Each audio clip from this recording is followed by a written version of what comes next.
All right. In three, two, one. What's going on, good people? Hello, hello. Good morning, good afternoon, good evening to wherever you are in the world. Welcome back to another episode of the Conflict Management Show. We are an MMA show slash podcast. We talk about our thoughts, our opinions, highlights from the fights, all that good stuff. I am one of your co-hosts, the man, the myth, the legend, Mr. Half Man, Half Amazing, the awkward awesome one, Mr. Main Event, Malik Miles. And my other grand co-host for this show. The man with one name who puts the other podcast to shame. It's Edon, and we are back after a little bit of a break for the holidays, and we're getting back into it along with the UFC as we ring in this 2025. Yep. And so before we, it's the first episode of the new year. Happy New Year. Before we start, we're gonna giving out our own MMA awards, of the seasons as we look back on 2024, which was a great year for combat sports. We're gonna, as a lead-in, talk about some of the fights from the last fight card of the year, the top three. Nothing super crazy. We're gonna talk about the Covington versus Buckley fight, which, you know, they don't call your boy Malstradamus for no reason. Mystic Malik, I caught it right. Oh, pretty much 80% of it I called right. So just say it, just in case you listen on the audio, brush my shoulders off real quick, but it's hard being this great sometimes. But we're gonna be also talking about the Cup Swanson versus Billy Q fight, the Manel Cop versus Bruno Silva. So let's get into it. Let's start at the top. The Buckley versus Covington fight.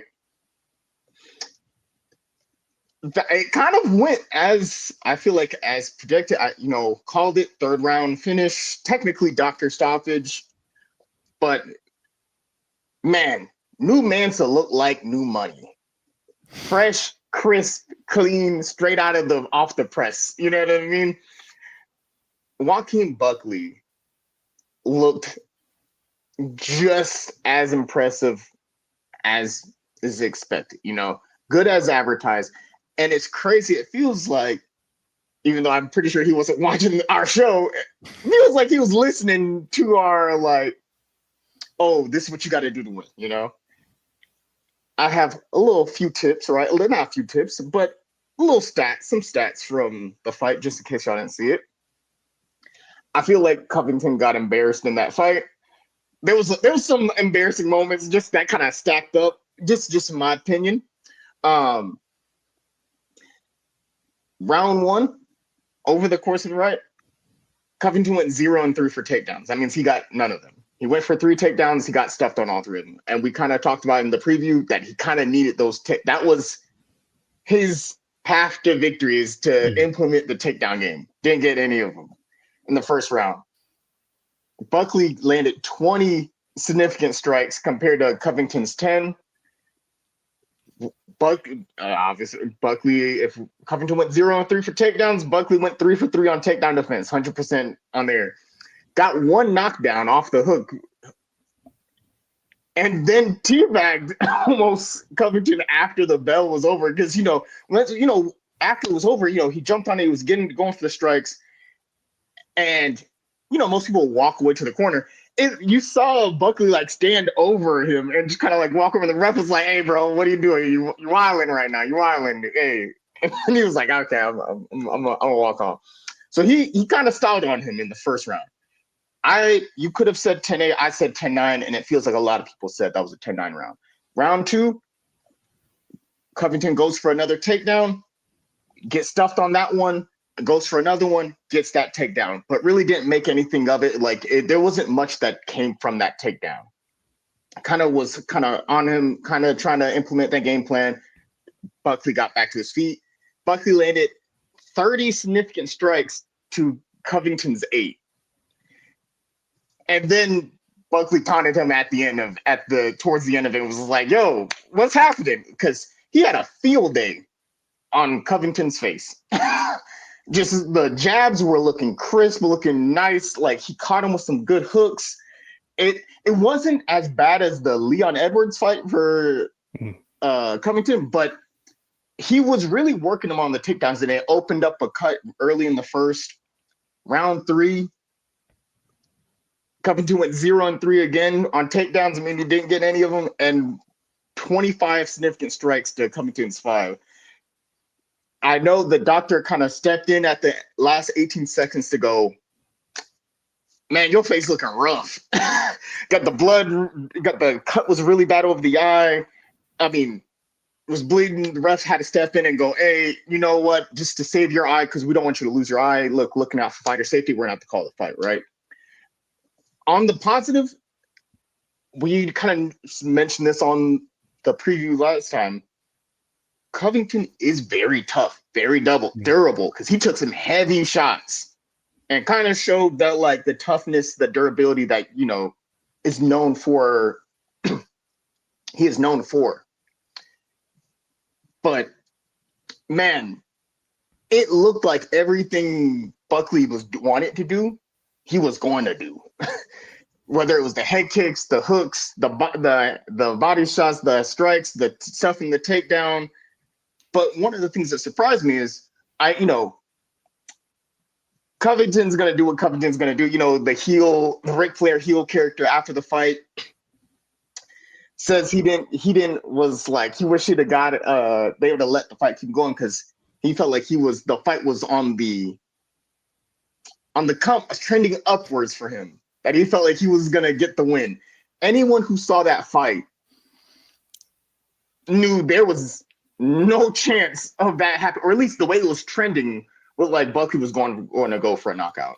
But the thing that surprised me, two things that surprised me is, you see some fans that were like, oh yeah, Buckley looked tired, like Kobe was on the upswing, and I was just like, I personally didn't think he looked tired. I think once you're up 3-0, like you won the first 3 rounds by like a large margin, there's no reason to like just go for the gusto and like leave yourself open. Like you're clearly winning this fight. And now at this point, Covington needs a finish, needs a knockout, or needs a submission if he's going to win the fight.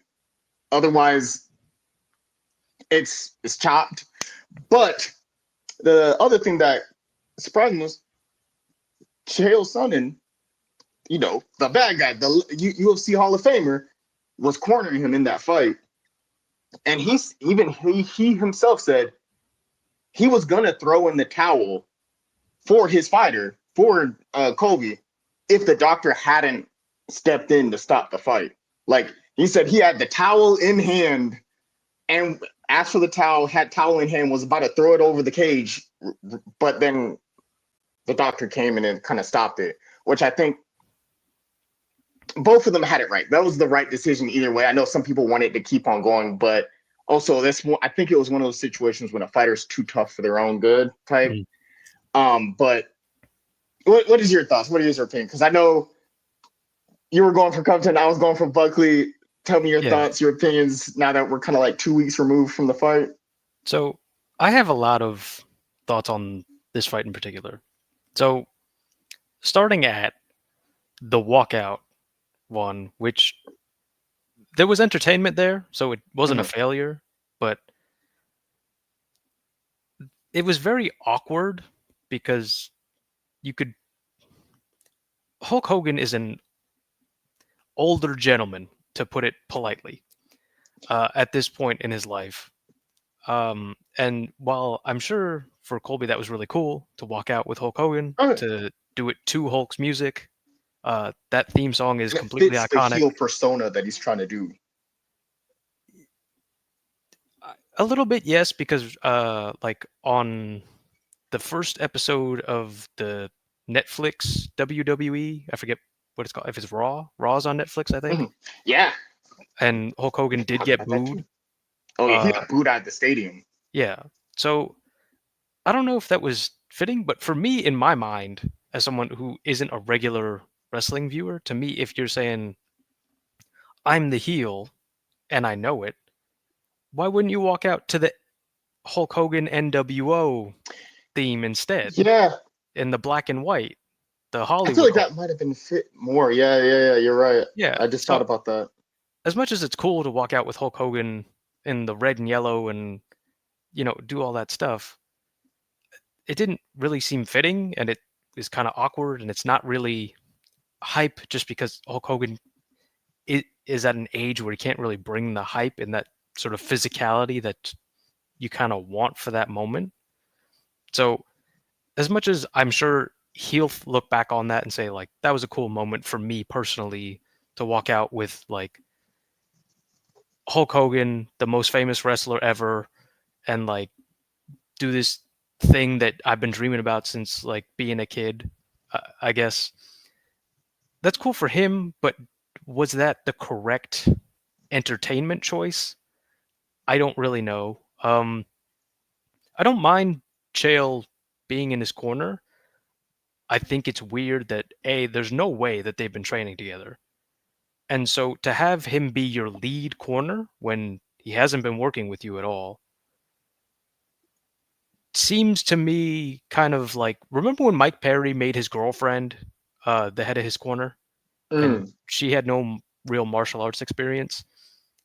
It reminds me of that, where people look around and go, well, okay, are you taking this seriously? Like what's really happening? Do you think that the cornering that you're getting is bad and so you'll just go with anybody that you know?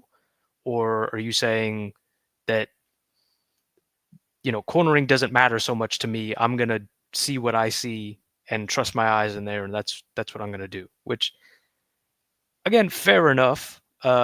It's cool to have one of your mentors be there in your corner for your fight. I think that's cool. Having him be your head corner, I have problems with uh, as a choice if you're taking it seriously. Considering he wasn't with you all camp. He was doing other stuff. He was doing his YouTube stuff, doing working for the UFC on the broadcast, and doing the post fight shows and traveling around to the events. So I think your head corner should be somebody who has an intimate knowledge of your camp and what you've been doing at least, and isn't relying on you to tell the truth to them on that night instead of being familiar with what you've been working on and all that stuff. So that was another weird choice before we even get to the fight. Uh, Once we got to the fight, I think he did look better than his Leon Edwards performance for sure. It wouldn't surprise me if he was really compromised through injury on the Leon Edwards performance just because of how bad that was. Uh, but the problem I have with the performance is whatever he's been doing with the time he hasn't been fighting has not been used well. I don't know what he's been doing or what skills he's been training. He pulled out in this fight like a jumping head kick or something like that, or like a spinning head kick, which looked very impressive at the time. And you think, well, yeah, that kind of makes sense. You're a really good wrestler with a big gas tank, so you're gonna open it up on the feet and not be afraid of getting taken down. I could see that logic and that makes sense. But if you're going to not go through 25-minute wars all the time, why is his grappling so bad in terms of getting to dominant positions and staying there in a way where you're threatening a submission or giving damage? Why can't he hold on to those positions? And if it's a size issue, well then you got to do something about that. It's not on, there's no 165 division coming. If you're a tweener, you got to figure out what you're doing, and if you're going to be grappling heavy, you're going to have to figure out a way to make the lower weight class because that's a big advantage to be bigger when you're a grappling heavy style. So the whole thing, I have big question marks about the way that Colby's handled his career, because I think if you gave Colby to a coach as a blank slate when he was first coming out of college, there's a ton of potential there to make somebody who could be a champion. But looking down the road now at a guy who's 35 years old, I just don't see the path anymore. It's you wasted a good 10 years or whatever it would have been not really adding the skills that you needed to have right now. Like there was never a submission threat. A guy who's that good at grappling, who's been at ATT for, he was there for what, like 8-10 years. Why is your submission grappling so bad? Like, why can't you threaten heel hooks? Why can't you threaten rear naked chokes? How many fights have you won by armbar or triangle or any of this other stuff? Like, where is your submission chops that show that you've been working on your jiu-jitsu except for defensively? And then offensively, from your grappling, where's the ground and pound? Why aren't you able to get to a position where you can land any ground and pound without the person that you're on top of getting away from you? Why are you so bad at securing those positions some 10 years on in your career? So,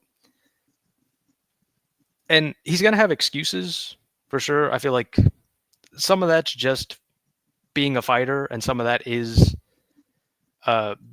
being that character, I guess, which at this point I'm inclined to agree with. DC said this after the fight week. It's time for the character to change. It doesn't have to end, but it's got to change. There has to be some growth or something to make people interested anymore, because it's run its course completely. It's too much losing. There's not enough entertainment value in the fight style, and there's nothing to buy into anymore, because when the fight starts, if he doesn't win a decision, he's not going to win. So when you get into a fight like this, where he's 3 rounds down to Buckley, who Buckley looks phenomenal. He looks like a guy who could contend for the title. He's big and strong for the weight class. He hits like a truck. And he showed really good understanding of all the grappling sequences, and he clearly took it very seriously and trained for it in camp. And I think some of the taunting and stuff that you saw from Buckley, more than a dislike for Colby, which I'm sure he has somewhat based on the things that Colby said and done in the past, I think more of it is just that he was expecting more of that coming into the fight week, because that's another thing. Colby didn't talk much this week at all, or that week back then. There wasn't much trash talk or any of that. I don't know if he's been scared off of that because of how poorly that went with Leon, and if he legitimately on as the person rather than the character, if he regrets that to some extent. I'm not really sure, but it's not clear why he changed everything he was doing in the pre-fight promotion, and then in fight it seemed like he tried to go back to what he was doing, but it just kind of never really materialized. Excuse me one second. Oh, you're totally fine. And to your point, I do think that what you kind of mentioned, I noticed that too, where I don't think, like, the taunting and all that, I don't think, like you said, I don't think it was like personally directed at Colby. I think that, yeah, maybe there is some bit of like heat there because of like past things Colby has said or done, right? But I think it was, part of it was, I think, just me personally, was for the entertainment value of it, just being kind of like we're going to talk about for the Manel Cop fight. It's just the entertainment of it. And then also, I think the other half of it is, like you had mentioned, I think Buckley went into this fight expecting a different Colby. I think he went into it, and obviously you could see it during the fight when you rewatch it, or when watching it, that he put in the hours, he did all the training, he really worked on, he knew that he was a stronger, faster, more agile, more explosive, younger fighter. And the big threat for this fight was, can Colby take Buckley down and hold him there? So you saw him really work his takedown defense. You saw him working on the scrambles. Saw him work on getting back to his feet, flowing, right? And I think he was expecting the Colby that fought Kamaru Usman the first time, when they fought that like decision. And which is the smart thing to do. Is like, you never want to go into a fight thinking, oh yeah, I'm gonna get that guy who got like dog walked in his last fight. No, you should always go if you're fighting a former interim champion, you should always go into it thinking like, oh, he's probably gonna come back to this fight with something to prove. Like you always want to train for, like, oh, he may come back as the guy that most people remember him for, right? And when that didn't show up, or when that didn't materialize, three rounds in, I think it was more of a like, hey, bro, what's going on here? Like, I did all this training. Like, are you gonna fight back? Because right now it's just me hitting you in the face and you just walking forward. And even the shots that did happen, that did land, it didn't really do much damage on the feet. Like the kind of like tornado kick that he did, I think it was in the second round, looked impressive and it looked cool, but it didn't land. Right. And the head kicks he did attempt, or the body kicks he did attempt, hit straight forearm, and then when he did get on top towards the end, I think it was the end of the second or somewhere in the third, he just laid in Joaquin Buckley's guard the whole time, just throwing pop shots, just like little, like insignificant strikes to like the rib and like the head, where it looked like Buckley was the stronger ground fighter when he's a striker at the end of the day. You know what I mean? At his core, he's a striker. And Covington is the grappler, the person with the stronger wrestling background, the stronger ground game. But it kind of looked the opposite. Like, I kind of wondered that too, as when he did get him to the ground, where was the passes on the ground, When he was in guard, what happened to like getting out of guard, going into like half guard, going into side control, maybe even going like, if you're in half, like going for an arm triangle, maybe going for a Kimura, going for anything like a Dars, so you know what I mean, like an arm bar, or just having good enough ground control as the dominant wrestler, because he was from what I understand, a really good collegiate wrestler. Why every time, the two times, like the one time he did get him on the ground, anytime he went for a takedown, Buckley stuffed it. And then the first one that caused the cut, he like pushed his face straight into the canvas. Like, he went for a takedown, and Buckley said, yeet, and like pushed his face, made his nose kiss the canvas. You know what I mean? Like, which is wild for a striker to do that to you, and that's your core skill.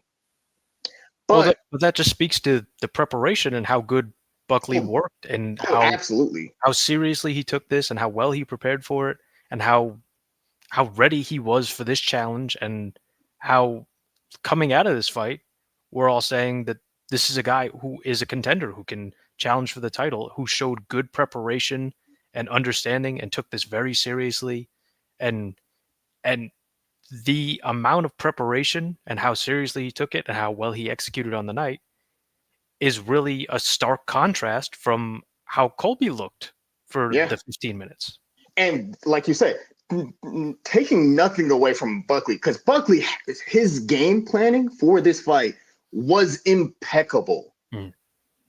Like, he looked phenomenal. He looked like a world beater in that match. Like, right now, he's standing at he's standing in fourth place for the longest active win streak at welterweight, at like 4 wins, right? There's only 3 people ahead of him. Bilal Muhammad at 6 fight win streak.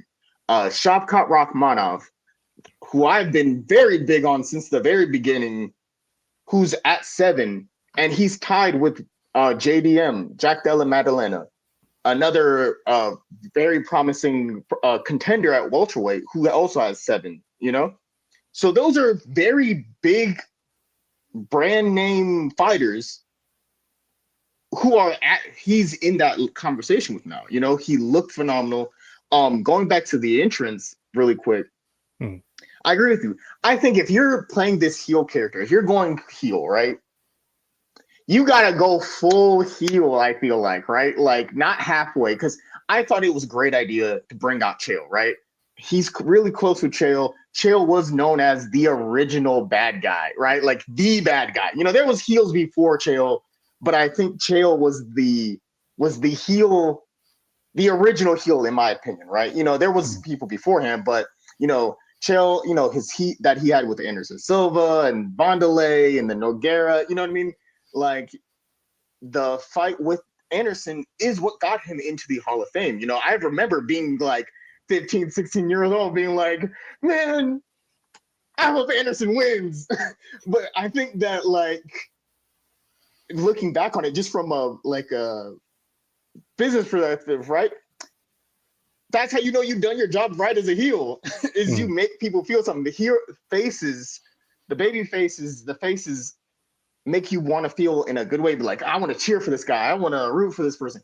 And the heel does the exact opposite. You know, a heel was successful if you're like, man, I don't really like this guy. You know what I mean? Like now in retirement, I enjoy listening to Chael's like break down the fights and like the YouTube channel he has going on, right? Like as a for the people who do the breakdowns and all this stuff, one of my favorites, like you know, with Bisbing and DC and Ariel and all of them, I enjoy like now, but like I was like, man, just thinking from like face and a heel perspective, I was like, man, that's a great idea to bring out. You know, you're playing this heel character, you bring out another heel who's in the Hall of Fame in Chael, and I think that to bring out Hulk Hogan, while that does kind of fit your heel persona, I feel like brought out the wrong Hulk Hogan. You should have brought out, you should have completed the heel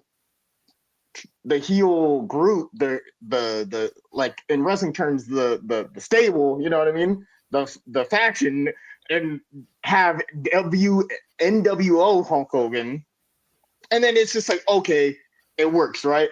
And then also I think that we kind of saw it during the Monday Night Raw that was on Netflix for anyone who did watch it. Phenomenal, side note, phenomenal show.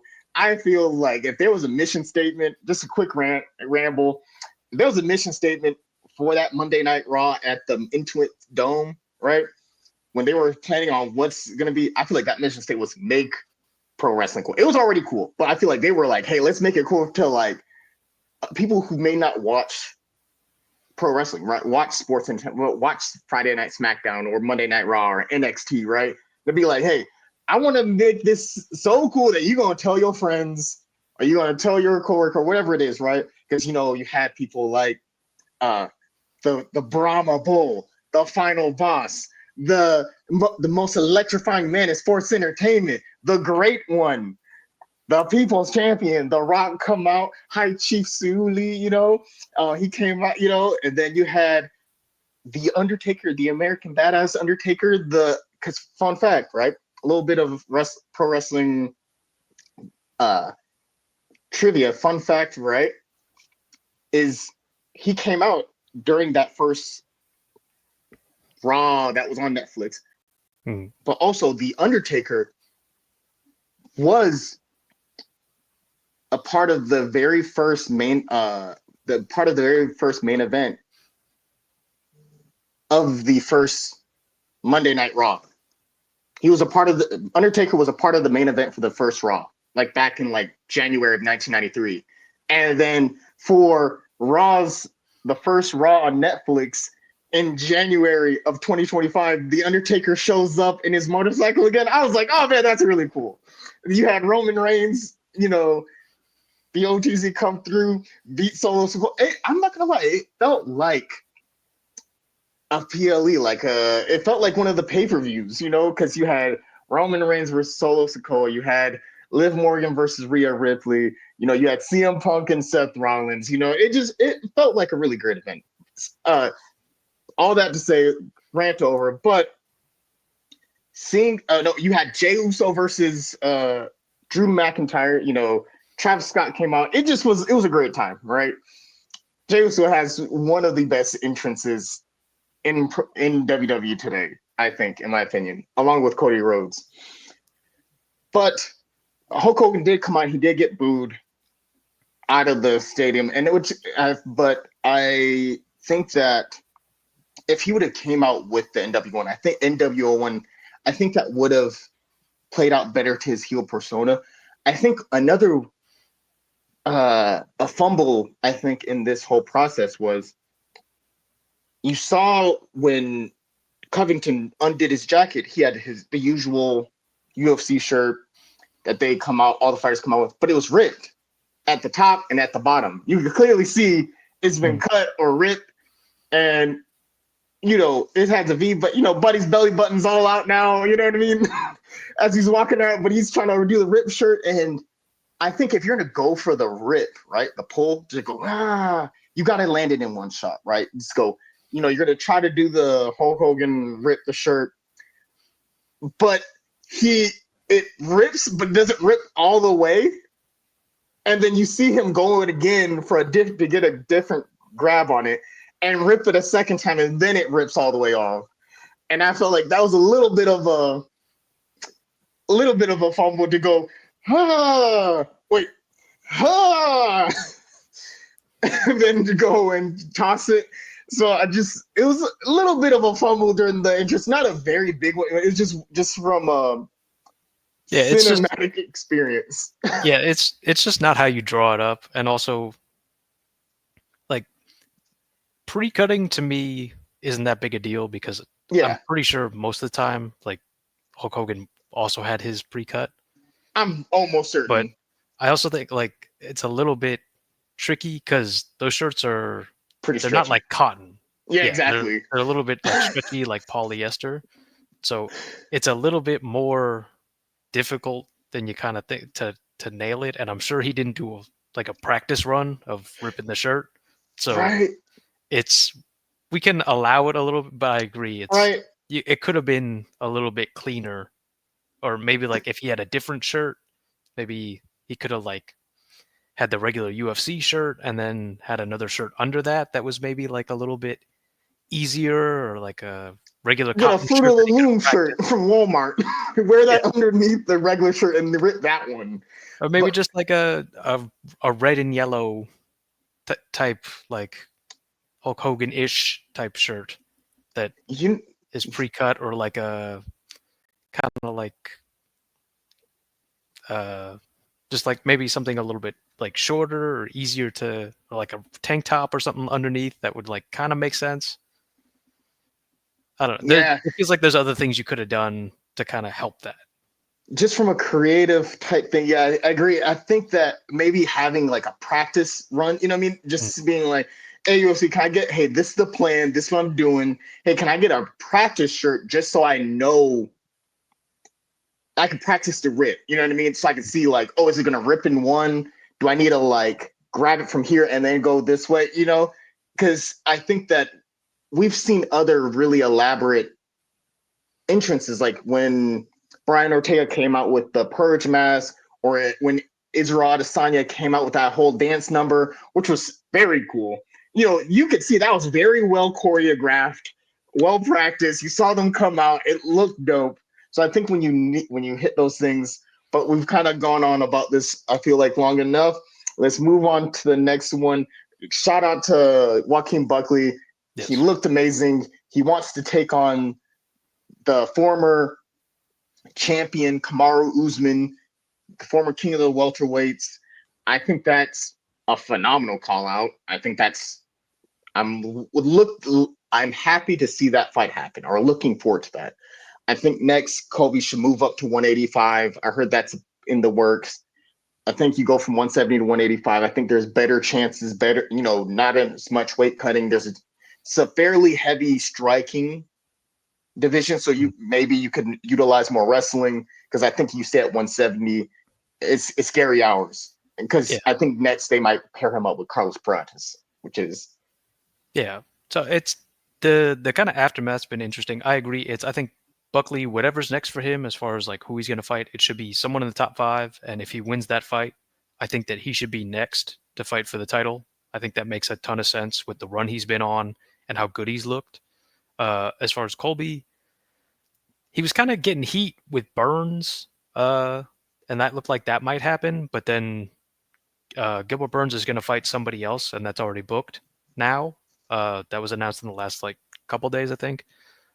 So I think moving weight classes kind of makes sense for Colby, just in terms of you've had so many losses at 170 now that you just you got to change something up just to change something up now if you want to keep fighting. Because it's a really tough sell for anybody that you're going to beat anybody really good at 170 right now based off your last couple performances. So he just needs to find like a new approach, I think, and maybe a new weight class will help that. But uh, briefly touching on the other fights, Cub Swanson got the nasty, nasty KO in the third round over Billy Q. And Billy Q walked into that dog fight with Cub Swanson. Cub Swanson showed him that crafty veteran know-how to have things go against you in early in a fight and weather the storm and come back through. And it's if that was the last Cub Swanson fight, to me that's perfect. Like if you're Cub Swanson and you're in his corner, you tell him, "Hey man, it's not going to get much better than that." Like that's an all-time Cub Swanson performance right there. So you better think real long and hard about if you're going to come back and what that's going to be, because it's probably not going to be as good as that. Oh, I agree. That because Cub Swanson has given us so many memorable moments over the years that I think that if this was the last Cub Swanson fight, this is the perfect way to go out. The just a beautiful 1-2 knockout. Man, it really looked like Cub Swanson turned back the clock and was and and now back to like the Cub Swanson we saw while we were coming up, while we were growing up, right? To be like, man, this dude turned back the clock and it is 2014 all over again, 2015, right?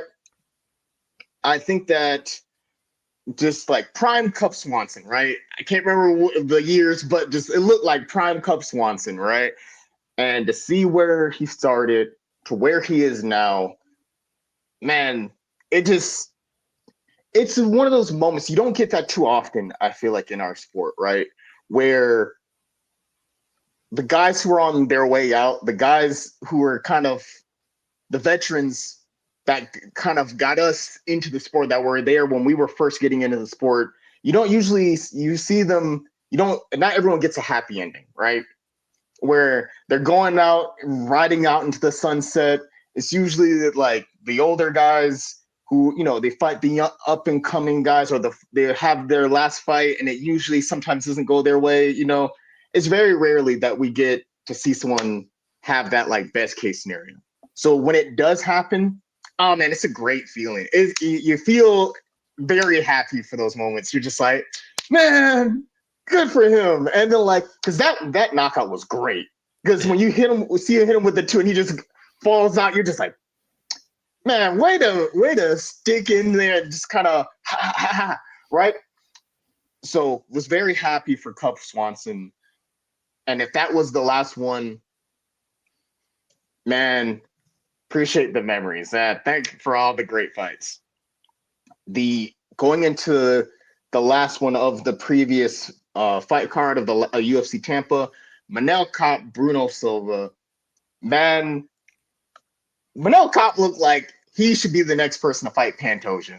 I'm all here for it. He looked phenomenal. He said there's no one that could beat him at this weight division, and he made it look like it, because he looked like he full on hit the ultra instinct.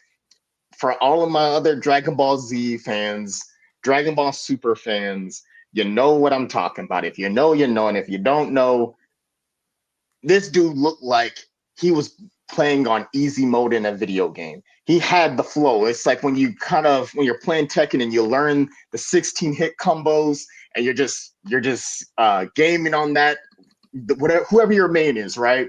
Whether it's Harang, King, Jin, Kazuya, Yoshimitsu, whatever it may be, whoever your main person is, because he just looked like he was just in there. He was in a flow state.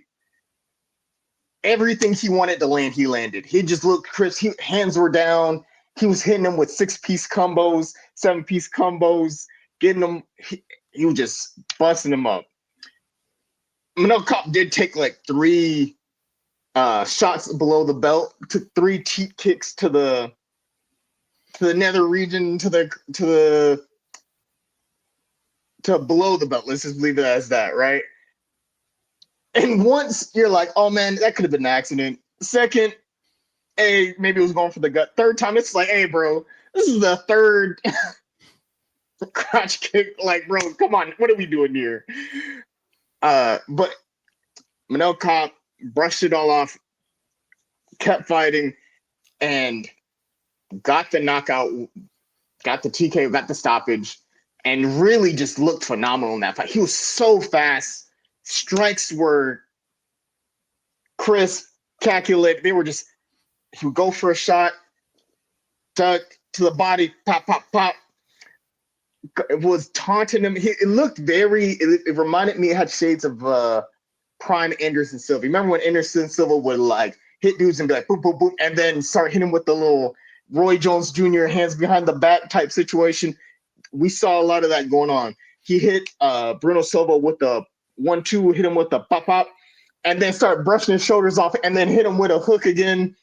Hit duck, made dude spin, do a whole helicopter, went for a hook, spun all the way around like he was on ice skates. He looked phenomenal in that fight. So I am here to see Manel Cop get the next shot. Because, I mean, we saw Paul Ursig, who's ranked number 8, get the shot at Pantoja. Manel Cop being 9, I don't see why not. Your thoughts? So I'm not against that idea, but it has been officially announced that in March 1st, Brandon Royval is going to fight Manel Cop. So I Ooh, guess that'll the be fun. UFC has some other idea about what they want to do with Pantoja, or maybe Pantoja's injured and Tatsuro can't. Taira. I mean, that's a tough sell after a loss when you're going to have Royval who Oh, beat him. it's Fight definitely a stretch. it's just hopeful optimism. Yeah. So with that happening, I feel like maybe Pantoja's like on the shelf for a little bit or something, because I can't imagine what else they're gonna do with that, because I feel like Moreno's a hard sell and he's the next highest ranked guy. So maybe Pantoja's got an injury or he's taking some time off or something like that, and he'll be back in the summer. Because I mean, you have now the number 1 contender locked up with the guy who, based on recent performance, looks like the other guy you would put up there for a number 1 contendership. So that'll be interesting to see kind of how that plays out. But agree, Cop looked phenomenal. It looked like a kind of throwback to his better performances. Like, he's been kind of up and down a little bit in the UFC. Like, sometimes he looks as good as he looked that night, and then sometimes a little bit less so, and you're kind of not really sure, okay, well, which one's the real guy, and how often can he show up as the super entertainer that he can be.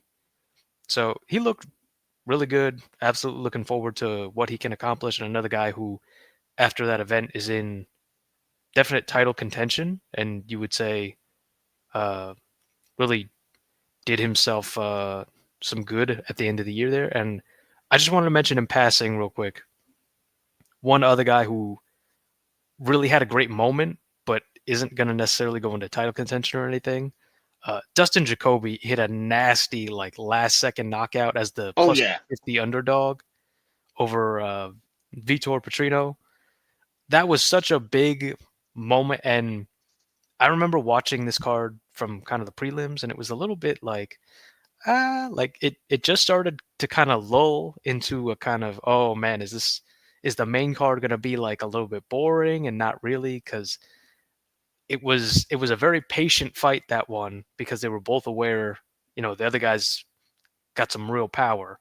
So they were both kind of hesitant, kind of, I want to get in there and land my own thing, but I got to stay disciplined with the 1-2. and then like right at the end, he nails that one, like just as the crowd was starting to boo a little bit, and really like brought the energy and the big moment that you need from these events to make them kind of memorable.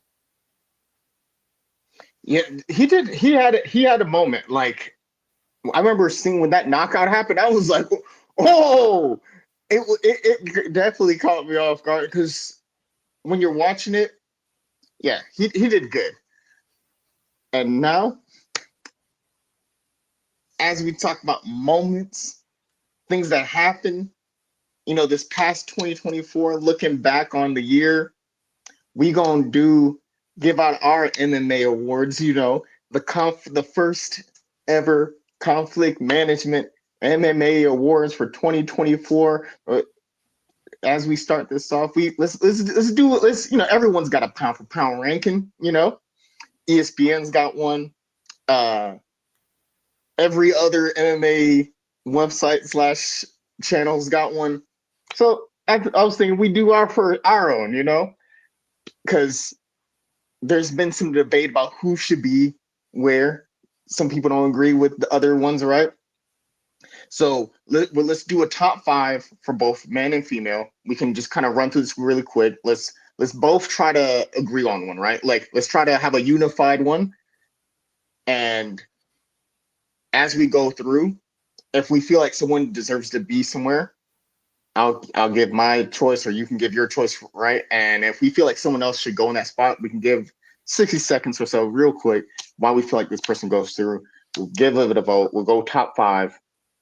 And I was thinking we lay out the ground rules because usually it's very ambiguous on who gets the top, who's in the pound for pound, who's in there. So I was thinking we lay out our what's the criteria, right? So the people who are at home who are watching this, whether you're doing laundry, whether you're on the car ride, you're just eating lunch, whatever it may be, right? You can kind of follow on. Let us know your top five, right?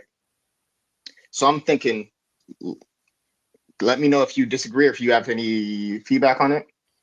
I'm thinking the criteria should be the people who get to be in our top five should be champion, right? I think that you should at least be a champion in your division and strength of schedule. Who have you beaten? What have you done in your title reign? Who's the look? Let's look at the strength of schedule. Like if you're fighting just dogs, hey, okay, cool. Or if you're fight, maybe you're doing well, but you're fighting people who may not be on that strength schedule, right? So I say, hey, you need to at least be a champion. And what's your resume looking like? Hmm. So how do you feel about that? Anything you want to add? Anything you want to take off? I'll just say, in the event of someone being kind of similar in my mind, I think usually what I default to is, okay, if these guys were the exact same size, who do I think is more skilled and would win? That's fair. I agree. So So it's number one, yeah, go ahead. I think that let's start at the top and let's go down because I think we're going to be pretty much aligned on the top, at least the top three. Yeah. So who do you have in your number one pound for pound best fighter? Okay, it's got to be John Jones. There's a rumor. Absolutely. There's a I'm so rumor glad that we agree on this because he's considering. if you'd have said who I thought you was, who most people would have said, I'd have been like, we gotta stop the show. we gotta cut it. But go ahead. No, for sure. I just think all the things he's done for sure, and there's a rumor that he's considering retirement, whatever. I still think that's gamesmanship. I think we're gonna get that fight with him and Tom Aspinall. Uh, and I just think right now everything he's done, his whole career inside the octagon, very much focused. He's got to be number one. He's still active. He's just got to be there. It's when you ask, okay, well, what do you want your pound for pound number one to look like and to be able to do just in theory? If you're making this like perfect fighter, you're saying, okay, let's get a guy who can do anything. And if you said, okay, well, who's the closest to that ideal? It's John Jones. As much as you would say, oh, he's not like a KO guy. I mean, that turning back kick that he finished Stipe with, that's a crazy dangerous weapon, and something that going into the fight you would say, does John Jones do this? And you would say, well, no, I don't think I've seen that. I mean, like maybe a little. Like if you ask me, could he do it? I would say, yeah, I think so. He's pretty like good with the kicks. He's pretty like flexible and able to do that sort of thing. But I couldn't recall off the top of my head seeing him do that technique. And I certainly wouldn't think, oh, that's a KO blow. But then at, like 40 years old, he went out there and showed you something he's never shown you before. So I think just everything he's done, the way that he continues to progress and show new things in what are still big challenges, even though like there's a ton of things that you could like take away the Stipe win with just because of like the layoff and all that stuff. Still, to be continually progressing at this stage in his career and being the youngest champion and now looking to be like the oldest champion, like the guy is just leaving you no room to argue. Even if you're a massive like detractor of John Jones, you just got to give it up. He's the best. I agree. I think that when you think about who should be pound for pound number one, who's the best fighter, if you put every fighter in a room and you close the door, who's coming out? It's John Jones. I feel like John Jones is the Satoru Gojo of the UFC. If you watch Jujutsu Kaisen, you know. If you know, you know. You know what's up. Satoru Gojo is the man who stands above all. He is the honored one. He is the strongest person. Do you watch Jujutsu Kaisen? I meant to ask that. No, I never seen it. Oh, okay. Well, remember, so Gojo is pretty much the strongest character in this show. It's a fighting anime. He is the literal best guy in the show, right? Like any issue that comes up, they're like, I feel like most of the cast aren't super pressed because they know, like, oh, we just have to do enough until Gojo gets here, and it like he's gonna handle it, right? I think it got to the point where I think even the writer of the show felt like, oh man, I might have written it in a way where it feels like Gojo is the universe for every single scenario. Where like the main character's crew of characters is never going to be really in any real trouble as long as Gojo is there. He is the strongest person in this universe, right? And I think that is John Jones. John Jones, like we mentioned, was the youngest champion ever at 23, right? He is currently the oldest champion on the roster. Has beaten 3 generations of the best fighters in the world. John Jones has fought through 3 generations of fighters from every part of the globe who was and is the best in the world, right?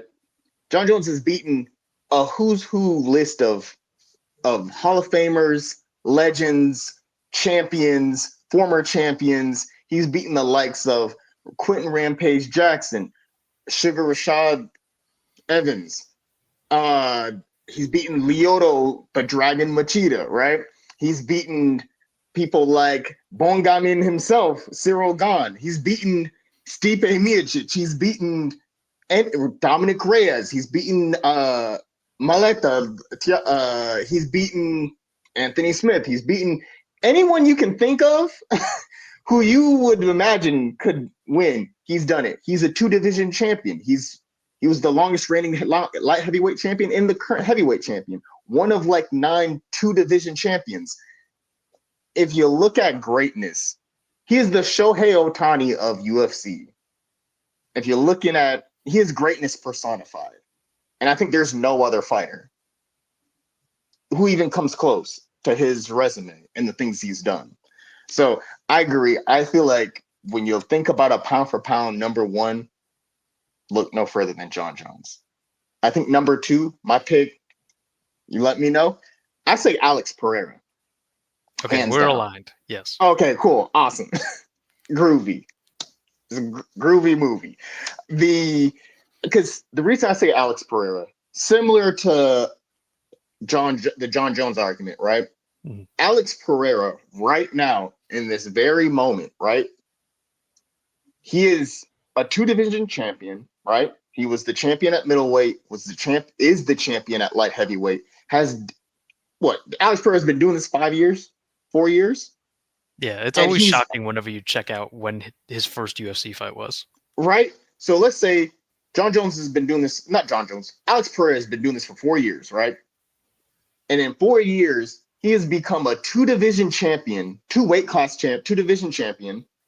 Has decimated multiple champions in two different weight divisions. And in this year alone, has taken, has saved three major UFC cards and put his title up on the line on short notice while being injured on three different occasions and has knocked out all three of those opponents. Insane work. Literally insane work. This man, he is he knocked out he took the Jamal Hill fight on short notice that knocked him out. I think first round. Took the Yuri Prohaska fight on short notice and injured. Finished him, got him out of there fairly quickly. Took the Khalil Roundtree fight on short notice, finished Khalil Roundtree in a very tough fight. Remember, they said this man was sick, had some type of bronchitis situation, had two broken toes, and was severely under the weather, have all these things going on, and still fought for 20 minutes against the best guy at light heavyweight at that moment, and still finished him. Alex Pereira is the guy. I feel that anyone who's putting Alex Pereira over anyone else, again, in 4 years, that means from the time you were a freshman in high school to the time you were a senior in high school, this man has become, not only got into the UFC, became a middleweight champion, and then moved up to becoming a light heavyweight champion, and then beat multiple champions. Not just oh, I beat you in a decision, or oh, we did this. Nah, decimating, full-on knockout blow. Yeah. So his first UFC fight was November of 2021. So we're not even a full 4 years yet. 3 years and some change. And this man is out here breaking records. Actually, matter of fact, in 3 years' time, he is third. He is ranked third for most light heavyweight title defenses in UFC history. That's crazy. In only 3 and some change, he's already, the only people ahead of him is Daniel BC Cormier, the Hall of Famer, two division champion, Olympic medalist Daniel Cormier, and the GOAT, John Jones. Those are only two people ahead of him. Yeah, and that's insane work in 3 years. Like we say, middleweight champion so quickly to the point that there's active talks and rumors around maybe he'll go back there again to fight the current champion. And then he's 1 or 2 fights away from completely clearing out light heavyweight to the point where people are having the discussion for the first time ever. Should someone be given the opportunity to try a third weight class for the championship? Yeah, Time is potentially going to pull a Roy Jones Jr. and just stack these belts on top of each other. He's going to come through with the usual Shama. That's all he's going to say. They'll be like, hey, Alex, you want to fight for another belt? Shama. Let's make this happen, Man, I'm a fan. I'm here to see it. And then dude dude is an international superstar. Did you see when he went to Korea, South Korea? Yeah, Like and that people one love him. picture in particular with the two bodyguards and he's sitting at that table in the Oh restaurant. man, talk about a cool individual. This man's cool as ice. Like that picture was very cool. That was the definition of dope. What was the thing that Carlito used to say back in the day? He was like, now that's cool. Or like he had something along that line, but that one looked like a movie poster, or it looked like just like a fire concept visual for an album. Oh man, the and just the love people have for Alex. Number three, who do you think is number three? Okay, I think this is where Islam comes in. I think given what he's done against uh, Volk twice when Volk came up, and the quality of opponent that he's beat at 55, and I don't know how he'd do it 170, but I think he's done enough, especially if he gets through uh, Sarukian and then probably another one against either Charles or somebody like that. I think that we could start to talk about him going up to 170 if he wants to try that. And it seems like that's something that he's talked about before and like asked for that challenge. So at at this point, I think everything that he's done so far, I still think he's got a lot more that he can do, to build his resume out and keep showing, because he's only really recently broke into those kind of bigger name fights where the guys that everybody respects and knows, it's only really recently that he's been able to get himself into those fights. But what he's shown already at the top, I'm comfortable placing Islam there at number three. I'm not mad at that, and I like that choice. I think this is where the first pushback will happen. I'm gonna say my choice for number three. I do think Islam is in the top five. I think he's honestly in the top four. Hmm. I think my choice. I think I would put him as four, right? But my choice. I think you let me know. Hey, let's see if I can persuade you to putting this guy at number three and Islam number four. My pick is Ilya Taporia. I know it's a little early. He is a champion, so it meets that minimum requirement of being a champion, right? Strength of schedule, right? Ilya Taporia has beaten two of the three greatest featherweights of all time, right?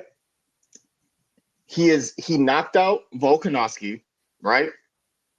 And just in a crazy way.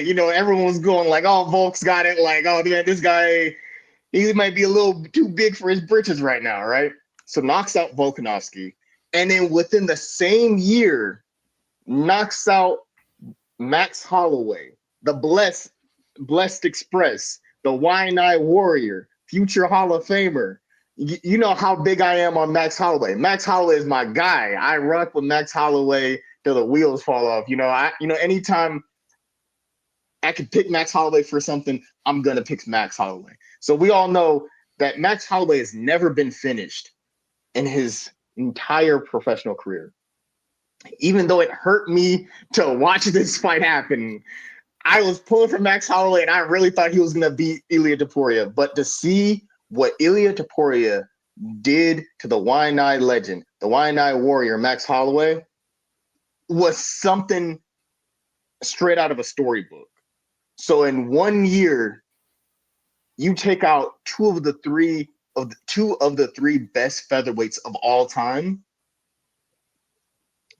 I gotta tip my hat to, because who's really finished Alexander Volkanovski, right? You know Islam. what I mean? Islam, right? Who's finished Max Holloway? Just Taporia. Exactly, right? What I would say with Islam has put in a lot of work. He's done great, but Islam fought a guy in a lower weight class, right? In a lighter weight class, when they fought Volkanovski, right? The first time they fought to a very close fight where it could have gone to Volkanovski, right? Second fight, he did knock out Volk with that head kick, right? So you fought. He went down a weight class. He let Volk come up to his weight class, and he fought at a lighter guy, right? And the only title defense he has at his weight class is Dustin Poirier, who is a future is a veteran of the sport. I think should go into a future Hall of Famer, right? Is in Dustin Poirier, right? Which was a great fight. I wanted Dustin Poirier to win just because OG bias. You know what I mean? I'm a fan of Dustin Poirier. I want good things for him, and it hurt me to see that he lost. But when you put Volkanovski and Dustin Poirier against Volkanovski, a clear, decisive first fight. In their first fight, he dusted Volk, right? And then Max Holloway, clear knocking out Max Holloway in the fashion that he did in their first fight. Volk and Max versus Volk and Dustin. I feel like Volk and Max is the better of the two resumes, and they're both within his division. All he really needs to do is fight the third one, and that means he's cleared out everyone. He's cleared out the entire history books of featherweights. He's beaten the best of all. Because if you beat three of the best featherweights of all time, does that not make you the best featherweight? If you cleared Well, out all of the best featherweights, because it wasn't like Max Holloway's washed up. Max Holloway is in his prime right now, right. It's and I then think Volk. depending on how long, because I don't know who's in charge over at the Taporia camp, but the messages that they've been sending out recently about, oh, we don't know how long we're gonna do this, and like maybe we want to move up and weight and all that stuff. Like, I understand that he's beat two of the three best ever to do it, but part of the reason why, especially as things kind of play out now, why I would say it's between Volk and Aldo still for best featherweight ever isn't because of how high the peak was for those guys necessarily, even though they had really high peaks. It's the longevity in the weight class and how well they did and how long. Like, Aldo ruled for a decade. Oh, And King of like Rio. Volk came through after it looked like Holloway was about to be the next generation after like he Holloway completely took Aldo apart in those two fights. And then Volk came through and beat them both, and you thought, okay, well, I guess this is him now. I guess this is this is the second era. We're going to be in the Volk era until 5-10 years from now, someone else will coming along. But then Taporia came along and now has beat them both. But there's still not a longevity. And as far as his other wins, I mean, as far as names that people would know, it's really his last four. So Bryce Mitchell, Josh Emmett, Volk, and Holloway. And while Volk and Holloway carry a lot of weight, if you go over to Islam, I mean, he's got Sarukian, he's got Drew Dober, he's got Dan Hooker, who is now back in the top 10 at 155. He's got King Green, formerly Bobby Green, Charles Oliveira, the two Volk fights, and then Dustin Poirier, who's a future Hall of Famer. So to me, just for right now, I have Islam ahead. But if you want to reverse the order, I'm fine with that because I feel like 5 is going to be a much tougher decision. Because to me, it's 3-4 anyway. So if you want to go Taporia 3, Islam 4, that's completely fine with me. Okay, so I will say I do understand that, and I feel like that is true. one of the things, my last bit on it, Mhm. because I think that both of them want to move up, right?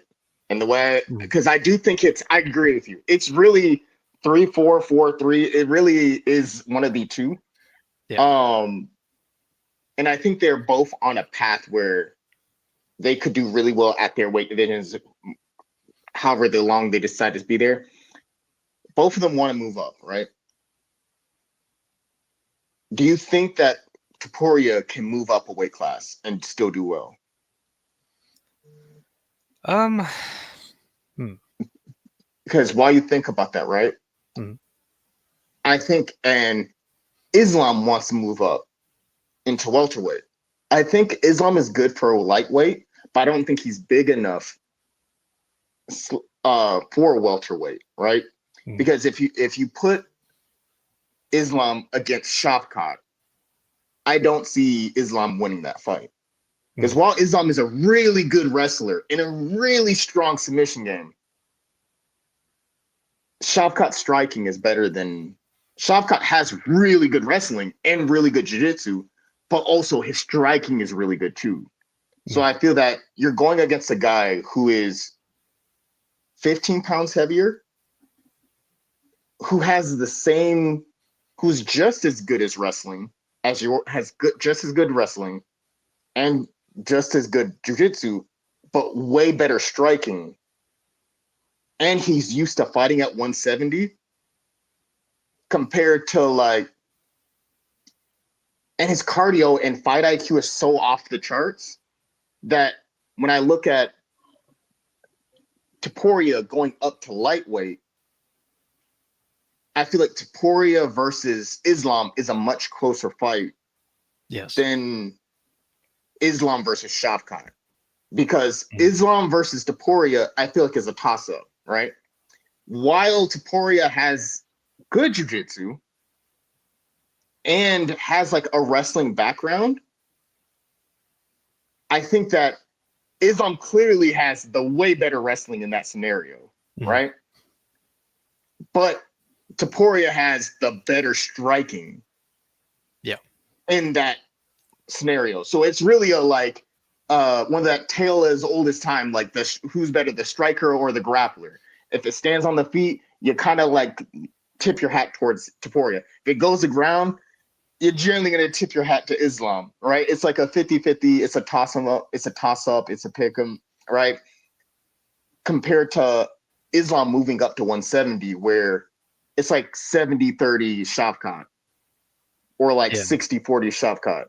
So that's what kind of gives Taporia the edge in my mind as far as like since they both want to move up, looking at them where in their respective weight classes as they shift upwards, whose skill set is going to translate better.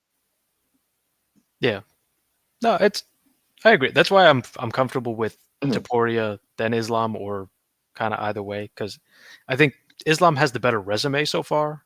Oh yeah, But I do agree that Taporia's skill set translates much better, because you would think, he's going to be the faster guy, and just in general, he's harder to touch than Islam would be going up. Because Islam at 170, while he would be faster, it's his kind of striking defense and the way he kind of moves. As much as it's more kind of sophisticated than maybe some people think it is, I still think he's more hittable than Taporia is, and I think that would be a lot more difficult to kind of walk through those shots at 170 the way that he can walk through shots at 55. hmm Even though he does a pretty good job, like, of, because Poirier can crack. So as much as he did a good enough job to like neutralize, and there wasn't many moments where Poirier was able to land clean. I think there'd be more of those moments up at 170, and I think that would be more of a problem. Whereas the Taporia fight, to me, the only thing that's you would say would be a big Taporia concern would be, could he get up? Like if Islam got the yeah, takedown, because at some point, given the amount of setups and traps and different things that Islam has as go-tos, I think at some point in the fight he's going to get a takedown. So from there, the question is, do I think Topuria could get up off bottom and or survive? And I think he might survive, like if it's just, hey, make it to the end of the round, there's 2 minutes left, just don't get submitted or finished here on the ground. I think Topuria could do that, but if he got put on his back or Islam got back control or something like that, do I think that Topuria could get up? I'm not sure. I'd really need to see it. So that's why I think that's fine. I think Topuria 3, Islam 4. I'm curious as to who you have at 5 because I went back and forth on this. Same. This I feel like 5 is a harder one to do. Because it feels like the first 2 are locks, right? Mm. I feel like the first 2 are pretty given. 3 and 4 are kind of like in the same area, right? And 5, I was going between 2 people because after 5, you're starting to reach kind of like who's goes in that 5th. And I'll tell you who I picked for 5, and I'll tell you who I was going between, right? Mm. I think what I ended up deciding was for my 5th spot, Alexandre Pantoja. Okay, he was Because one of the ones that I was going back and forth with. okay, right, like I was going between Dricus and Alexander and Pantoja. I feel like that one's like a harder one to like justify, but I mean he technically is a middleweight champion and he has beaten Robert Whitaker and he has beaten Israel Adesanya and he has beaten Sean Strickland, which are 3 former middleweight champions and 2 of the 3 best middleweights of all time in Robert Whitaker and Israel. But Pantoja is the one. He's cleared out his division. He's clearing out it. He is so efficient as a champion and so good as champion that is now they're having to go all the way to the 9th ranked guy, the 10th ranked guy. He's cleared out division to the point where they have to look not within the top 3 or even the top 5. They have to go all the way into like who's in the top 10 of this division that we can actually put against them. They had to go all the way to Paul Ursig at 8. They had to go all the way to Japan to a whole nother fight promotion to go get Asakura Kai, who I think still is going to be a champion at some point, but that's neither here nor there. Like they're talking about going to Manel Kopp, who's number 9 in the rankings, right? Like he has records. He has 3 records. He's tied for the most finishes with Demetrius Johnson, Mighty Mouse, who is the GOAT of that division, in my personal opinion.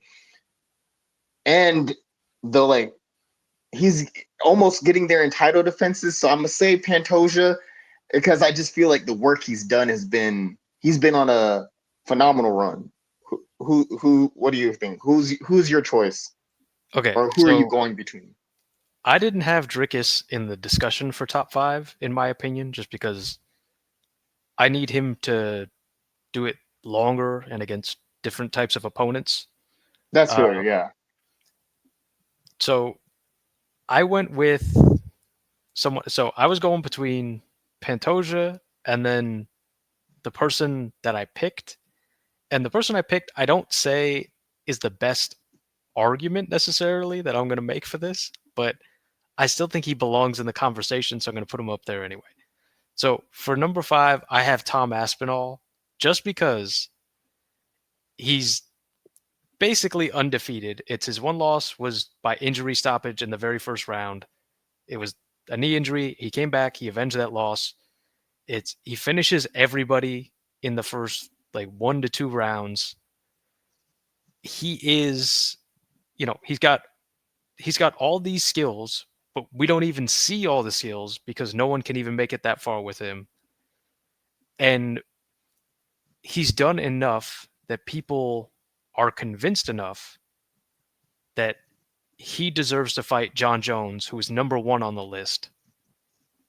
And so I think if you're so good that you deserve to fight the number 1 guy and people think that you could win that fight, I think that you're in that top 5 conversation.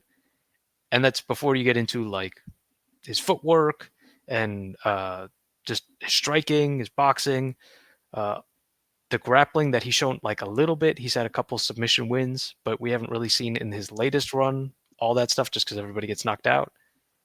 So Pantoja's probably the pick that we're probably going to go with, but I just wanted to put him out there that Tom Aspinall is in the conversation for me. You know, I'm not mad at that, and because I'm not super super sold on Pantoja. Like, if you wanted Tom Aspinall in the number 5 spot, I'm fine to like concede that, just because I think the John Jones reference, right? Like, is it holds a lot of weight, right? Personally, right? I think that because Tom Aspinall is a phenomenal fighter, right? And I do think he will become heavyweight champion, right? Because he is the current interim heavyweight champion, right? Yes. And I know some people feel like, oh, interim, but like, is it, John Jones still champion? But when you look at Tom Aspinall from like a skill set perspective, right? He is clearly the, outside of John Jones, who we've said is the number 1 pound for pound best ever. Don't chat to him, right? Tom Aspinall is the 1B. John Jones is 1A, Tom Aspinall is 1B, right? Where if you don't have John Jones, Tom Aspinall is the clear number 1, right? Every fight ends in the first or second round. Phenomenal strike. Really, really good striking. Got knockout power. We've seen it on display. He has good wrestling. He doesn't really have, there hasn't been a moment where we've seen any holes in Tom Aspinall's game, right? He went against Curtis Blades, who is a very strong wrestler, and we was going to see like, oh, what's going to happen, right? Like I said, I thought Tom Aspinall was going to clear Curtis Blades, and he did. And he made it look very easy. Every person he's gone against, he's made it look very easy. And I think that any other heavyweight outside of Cyril, if you were to say, oh, I think I'm good enough to fight John Jones, I would laugh.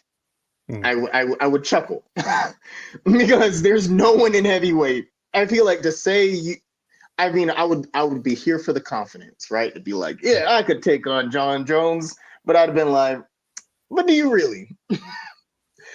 But Tom Aspinall is the only other fighter that I would say could fight John Jones and potentially win. I think that from a business perspective, probably one of the best fights you can make. Because I think that John Jones runs circles around every single fighter on the roster, right? Especially at heavyweight. Cyril was the guy. And John Jones was like, oh, he fully did and I'm a super huge Cyril Gane fan. I speak highly of Cyril. But it felt like that one scene in Black Panther where M'Baku fought T'Challa at the waterfall and had him over the waterfall like this and said, hit him with the little backbreaker where it was just like, oh, is this your king? And just was like, it felt like that moment, right? I was pretty sad. I was like, God dang. He disposed of Cyril pretty fastly. And, I think it might have been too early, it was for him to fight, but Tom Aspinall has phenomenal jiu-jitsu, really good wrestling, just top tier striking. And I think he is the only other person when you're looking at heavyweights, when you're looking at fighters in general, outside of Alex Pereira, when you think about who could beat John Jones, if you're not talking about Alex Perry, Tom Aspinall is the only other option. And for you to be even mentioned in the conversation of people who could give John Jones a challenge, I think does warrant a lot of merit. Mm. Because to say you could potentially fight John Jones and win says a lot about you and your potential and your skill set. So the one other point on it is, of the current heavyweight top 5, he's beaten every single one of them except for Cyril Gane. Of the current heavyweight top 10, the only people he hasn't beat, most of them are towards the back end of the top 10.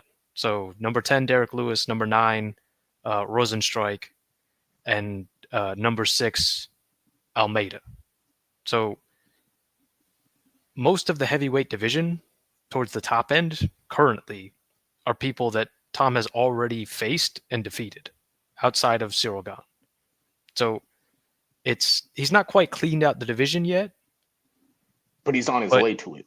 Yeah, he's already pretty close, and he's only, what is he, like 30 something? Yeah, he's a young dude. I think he might be 31, 32. He is 31. He'll be 32 in April. So yeah, still plenty of room to go. Yeah, which is also impressive in its own right, to take your young dude up. I think because his potential is through to beat. You cleared out half of the top 10. The only fight left is the fight that a lot of people want to see. There's only 2 fights people want to see. Either Tom Aspinall versus Cyril Gane for the heavyweight championship, or Tom Aspinall versus John Jones for the heavyweight championship. I think that speaks a lot to what Tom Aspinall has done and what he represents as the future of the heavyweight division. Because you have to be nothing short of amazing, phenomenal even, right? Where the only 2 fights people compare you with is either the greatest fighter of all time. The only 2 opponents that are feasible for you is either the greatest fighter of all time or the only other guy that people consider as the future of the heavyweight division, the best heavyweight in the current division, in Cyril Gane. Like, I think that speaks very highly of what Tom Aspinall has done and what he's capable of. If those are your only 2 feasible fights, is the other guy who other people say, the only other person people say is the future of the heavyweight division in Cyril, or the greatest fighter of all time. Like, so I'm willing to concede that one to be like, hey, if you want to put Tom Aspinall at 5, I'm very much fine with that, just because, again, if you've gotten to the point where you're so good, or you've done well enough here in a career where people are saying, oh yeah, your next fight should be against the greatest fighter of all time, and I'm willing to give you a 50-50 shot, because we've seen what John Jones can do. If someone's willing to give you a 50-50 shot against John Jones, I think that speaks a lot to what you have done on top of clearing out half of the heavyweight division. Okay, so we'll lock in Tom at number 5, and then we'll go on to the female top 5 pound for pound. Okay, so just as a recap, the conflict management pound for pound top 5 for the male fighters is John Jones at number 1. Don't chat to us. Alex Pereira number 2. Ilia Topuria at 3. Islam Makhachev at 4. Tom Aspinall at 5. Wrapping it up. And Pantoja at 6. Just we're tossing that in there. But yeah, but that's our top 5. I feel like that's a very solid top 5. I feel like that's the logical top 5. You know, I mean, some of these lists, they're going crazy, but I feel like ours is strong as a brick wall. No pun intended to the brick wall behind me. But yes, moving on to the ladies. I'll let you start off. Okay, so I have a feeling you let me start off because of who we all agree is number one. So, number one with a bullet, it is the bullet. Valentina Shevchenko Absolutely. reclaimed her title in spectacular fashion. It's the continued, much like John Jones, the continued development and growth we're seeing from a champion this deep into her career who's already given us so many moments and who continues to kind of carry the torch for women's MMA and lead it forward into the future. Absolutely, has got to be number one. Yeah, I think that Valentina Shevchenko is the clear number one for number one pound for pound best female fighter today. When you, well, just like how we said, John Jones is greatness personified. I think that is Valentina. I say the same thing for Valentina, where over the course of her career, she's given us so many classics, right? Has created so many moments, and there is very few, if any, holes in Valentina's game. Like the you have to be so on your game to even get an inch, to even get a crack in the armor. You have to be at such a high level, and you have to just that window of opportunity to capitalize on a weakness from Valentina Shevchenko is like trying to find a needle in a haystack. It's like trying to find one crack in the wall of China, right? Like one small crack in the entire wall of China. That's how small that window of opportunity is. It's like finding a needle in a Costco, in a haystack the size of Costco. that is the level. That just speaks to how great Valentina is. She is a virtuoso. She is a, what is it? A martial arts savant. Like, she is the definition of a martial artist. S tier striking, S tier grappling, S tier submission.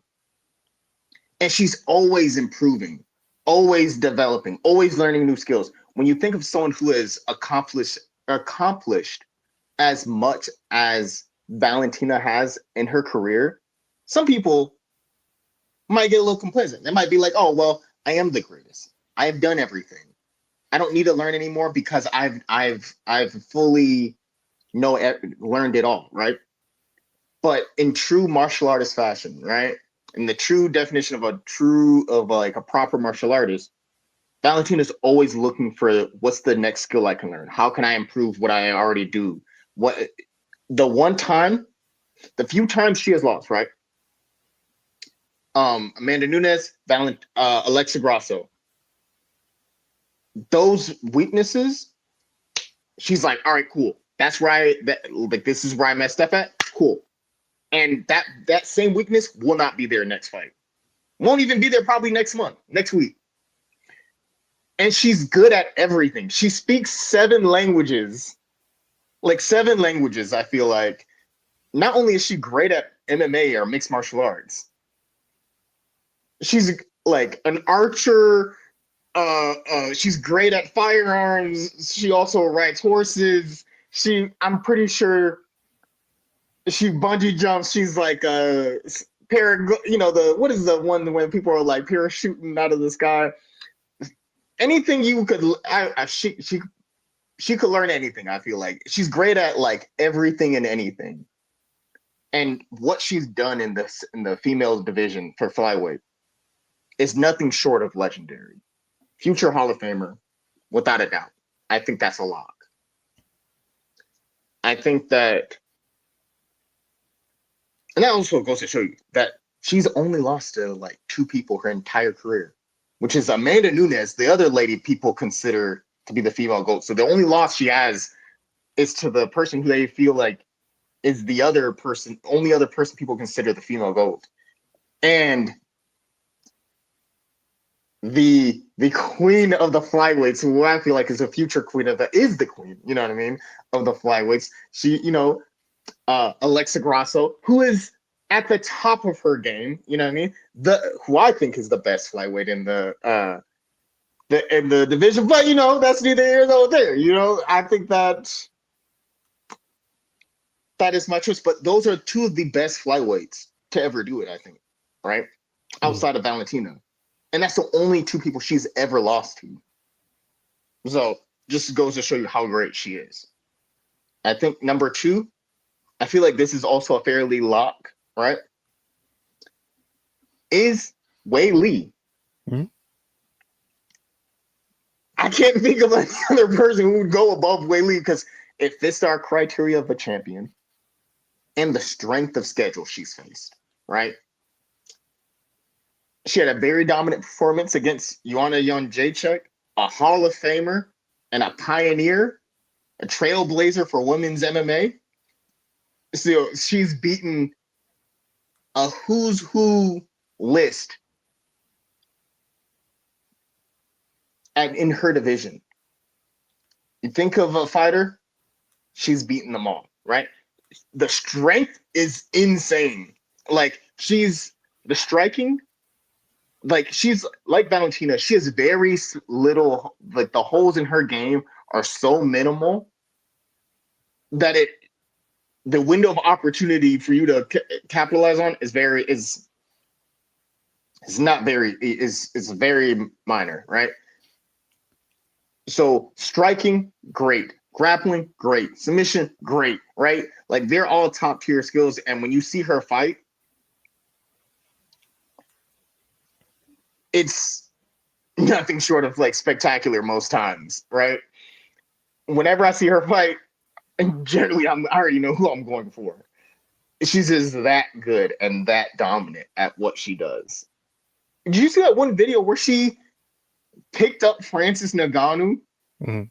former heavyweight champions Francis Ngannou, and what is she like? 115 pounds, 120 pounds, Yeah. and Francis walks around probably at like around 300 easily, and she just went behind them and picked him up like it was nothing. I was like, yo, that just goes to show you how strong Wei Lee is. And again, yeah, Wei Lee's just phenomenal. Striking is top tier. Okay. So this point in the list, as we get to number three, is to me the interesting kind of part of the list. I think that most of us will have the same sort of names here, but the kind of order that you put them in is the difference. So for me personally, I have Alexa Grasso here at number three.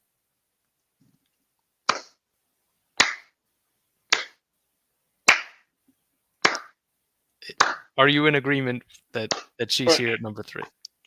I wasn't sure if it was showing up. The slow clap was showing up. I can see it. The, I'm always in agreement for Alexa Grasso to be put in the list. I feel that even though she is not the champion currently, Mm. I had her at 4 on my list. I would have put her at 3. I actually had her at 3 on my list going into this, and to us talking about this right when we was creating our list. I had her at 3, and then I remembered, oh yeah, we did say the criteria needs to be a champion, right? And strength of schedule. But that's Mm. why I put her at 4 and I put Juliana at 3, just because I was like, technically she does fit the criteria of being champion and does um and the strength of schedule, right? Actually had Alexa Grasso at 3. So hey, if you're willing to like put her up there, I Yeah. will not argue with Anytime you. Huh? you take the number one, you finished by submission, the number one fighter on the list, and then in the second fight, it was so close that it was a draw. Anytime you could do that in back-to-back performances, show that it wasn't a fluke against the number one on the list, to me, that's a big booster. And so I think it's fair to have her at number three on the list, and then have Juliana Pena at number 4. Yeah. Hey, you know what? I'm here for it, and the reason why I'm here for it, right? Because I was like I said, I actually had Alexa Grasso as my number 3, and then I was like, that I don't know if I'm wilding, if I'm going too hard for Alexa Grasso if I put her at 3. But the reason why I say that, right? Outside of me just being a fan of Alexa Grasso as a fighter, as a person, I'm Team Grasso all day, every day, 365, twice on Sundays, right? Because not only is she the queen of the flyweights, no, the empress of the flyweights, the one and only Alexa Grasso, right? I think that what she has done, I think warrants a number 3 spot, right? And I'll just run through a quick rundown of the achievements why I feel like, even though we already agreed, just for the fans at home, at the peak, right? So started off as a boxer, give a little quick side rundown. As started off as a boxer, was people was had a lot of hype for it, little ups and downs. Beats the lady who we put at number 1, Valentina Shevchenko. We said a lot of great things about her and all super nice things about her and all things that are very true. Alexa Grasso is the only person, the only flyweight outside of one of the only other persons considered to be the GOAT, Amanda Nunes. When people talk about female GOATs, they talk about the greatest female fighters of all time. There's only 2 names, Amanda Nunes or Valentina Shevchenko. Prior to Alexa Grasso, the only person Valentina has ever lost to was Amanda Nunes. And going into that fight, the odds were crazy stacked in Valentina's favor. And for good reason. She's decimated every female fighter she's ever gone against, right? Outside anyone that's not named Amanda Nunes. Going into that fight, it was probably me. I was probably on an island by myself. Outside of maybe Alexa Grasso and her family and the people at Team Lobo who said, Alexa Grasso's got this. She's going to win. She's going to finish Valentina. I was telling anybody who would listen, you know this because I was very annoying about it for the entire fight month. And I totally understand that I was very annoying about it, but hey, they don't call him Malik Stradamus for no reason. Miles Stradamus, Mystic Malik. I've been saying Alexa Grasso was going to be a champion since like 2017. Before anyone really even knew who she was, I was like, man, she's got it. It's going to happen, right? And that she had the submission of the year for 2024 and beating the greatest female fighter of all time with a rear naked choke, a striker, a boxer, finishing the greatest female fighter of all time with a rear naked choke. I said it was going to happen. I chose the round. I said when it was going to happen. I said it was going to be a finish. Didn't know it was going to be a submission. I said it was going to be a finish. Hey, still falls into what it was because I was thinking like she was going to piece her up. But for you to beat the greatest female fighter of all time and become the first Mexican women's champion, the first female champion from Mexico, which is already a monumentous accomplishment in itself. She is the face of female MMA in Mexico. I think in general, I feel like now, and then on top of that, not only did she beat the greatest female fighter of all time in the biggest upset in UFC history, she went on to coach the Ultimate Fighter against Valentina Shevchenko. And not only did she prove that she was one of the best, right? She coached her team. Her and her coaches coached their team And their fighter won, and Team Grosso did win the Ultimate Fighter. For those who don't know, the Ultimate Fighter, chances are if you're watching this, you probably do know what the Ultimate Fighter is. You're probably a hardcore fan, most likely. Or if not, if you're just tuning in, the Ultimate Fighter is essentially you get two fighters who are going to be coaches for a season, and they're coaching up and coming fighters, fighters who are trying to make a name for themselves. I think, what is it, like 8 fighters? Each side gets like 8 fighters, I think. 16 fighters. Let's just say 16 fighters, 8 for each side. And you're going head to head each week, and you're strategizing, you're figuring out what should be good matchups, you're training your fighters, and your fight each, like, let's say Team Grosso will put up a fighter who will fight up someone from Team Shevchenko. And at the end of the season, you want to see who's coming out on top, whose fighter will win the Ultimate Fighter, get a 6-figure contract, and make it to the end, right? And get a UFC contract. I think by the end of the season, I think 3 or 4, if I'm not mistaken, of the fighters from Team Grosso made it into the, I guess, what you could consider the playoffs, like, you know what I mean? Mm. And I think only 2 of Shevchenko. So she did, not only did she beat the greatest fighter of all time, she outcoached her and became the winner of that season, you know, which was, so it just goes to show you, great coach, great fighter. And then again, some people thought it was luck. Some people thought it was a fluke. She fought the greatest female fighter of again, right? On a rematch, fought her to a very close. It was considered a draw. So you beat the greatest fighter, women's fighter of all time, and then right, she ran it back. She could have chosen anybody.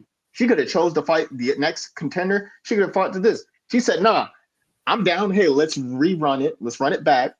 I'll give you a rematch. The most dominant champion. I'll give you a rematch." Bet. Fought her again and fought the greatest female fighter of all time to a draw the second time. So that means she was so good that she was able to go head to head, blow for blow, punch for punch, takedown for takedown. And I thought she won. I thought she got the split decision, but it ended up being a draw. But she did get that knockdown, like, or technically it was a knockdown earlier in the fight when she made her do the little back roll situation. And then kept the title. At that point, again, Alexa Grasso could have chosen to fight someone else. Okay, you fought the greatest female fighter of all time twice. You won, got the draw. She could have moved on and fought Manon Fiorot. She could have fought Aaron Blanchfield. She could have fought anybody. But then, nah, she fought Valentina a third time. So now she's fought Valentina Shevchenko 3 times. And on the third one, what was it, like a decision, right? Yeah, it was pretty dominant, but yeah, it was a decision. But you know what I mean. But yeah, all jokes aside, though, from my end, I think that says a lot about the caliber of fighter Alexa Grasso is, slash the skill set she has, where she fought the greatest female fighter of all time 3 times in a row and finished her the first time. You beat the greatest female fighter of all time and in like dominant fashion, choked her out, right? And then you took 2 more fights, and then you fight the greatest female fighter of all time back to back and fought her to a decision. That means you fought her for 25 minutes on 2 different occasions, and it went the distance. If that doesn't say you get the number 3 slot, then I don't know what else does. Because no one else can. No one else has. Valentina's finished everybody. She's either choked out, tapped out, knocked out, or TKO'd every other female fighter who's ever taken her on outside of Amanda Nunes. And Alexa Grasso fought her to a 25-minute decision on 2 different occasions. And on the third occasion, she choked her out. So I feel like if you can do that against the greatest, what else is there to talk about? I know Yeah, for sure. that's my little rant I mean, about we agreed, so yeah. I'm just there's saying not much it's just like more for me to say on that one. But yeah. As you can see, very big fan, very big supporter of Alexa Grasso. Uh, forever Team Grasso. It's I just like how I'm a big fan of Max Holloway. I will forever be the biggest supporter of Alexa Grasso. I've been a fan of her since she started in the UFC, so she debuted. We'll never not pick her. okay, well, since she's slotting in at number 3 rather, I think we could both agree number 4 is the other female champion of the UFC currently, Juliana Pena. She won a close fight over Raquel Pennington. Uh, Sort of, kind of controversially. I mean, most people were kind of hoping that Juliana would win, so it seems like most people just kind of rolled with it, even though it was super close. And under other circumstances, as we've seen with Dricus du Plessis and Sean Strickland, maybe if those were two other personalities, they would run that one back. Uh, because Raquel Pennington is a little bit kind of cornflakes. We're gonna move on and have Juliana Pena versus Kayla Harrison, as it would appear. We don't have a date for that fight yet. It's not officially booked, but it was all but confirmed when the UFC threw it back there and had Pena in the ring and Harrison was back there, and we all thought we were going to get that moment of she's going to call her out and we're going to have one of those fun moments again. And then she swerved the whole thing and called out Amanda Nunes and said, and maybe Amanda Nunes will come back. That's not, I don't think she's back in the pool or anything, so that kind of remains to be seen. But hopefully we'll get more clarity as 2025 kind of ticks on a little bit. But yeah, number 4 for being the champion, getting it done on the night, and regaining the crown for, I believe, the second time. 2-time champion Juliana Pena in at number 4. Yep, no arguments on this end.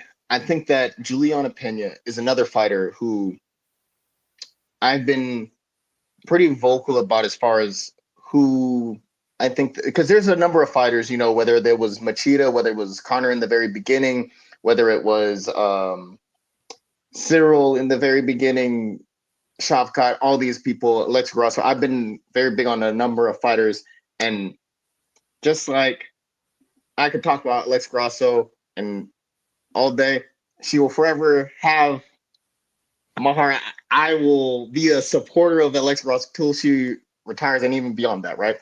I am equally as also a big fan of Juliana Pena. I have since her debut on The Ultimate Fighter, right? I've said that she was my choice to win. I've I've told people even during that Ultimate Fighter season that she was going to be a champion, and what happened? She did beat the other consensus female, the only other person who's considered to be the female GOAT, Amanda Nunes, finished her, went on, lost the belt, got it back against Raquel Pennington, being the only 2-time bantamweight champion outside of Amanda Nunes, which puts her into that category. And I think that's the fight everyone wants to see. Is because Juliana Pena versus Kayla Harrison. I think that the Raquel Pennington Juliana Pena did look like it was going to have some.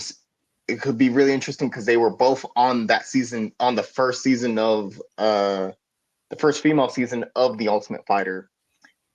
I think that while that fight wasn't what people were expecting, sorry, the Juliana Pena is one of the toughest, most durable, most down fighters in that bantamweight division. She would never give up on herself. She's known to tough her way out and just throw down.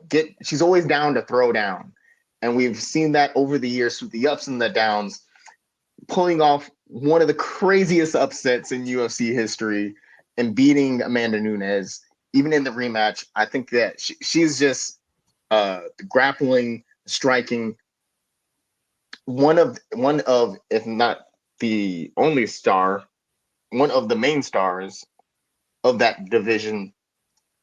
I feel like the logical choice is Juliana Pena. Mm. So for the last one on the list, I feel like this one is less obvious until you kind of look into it.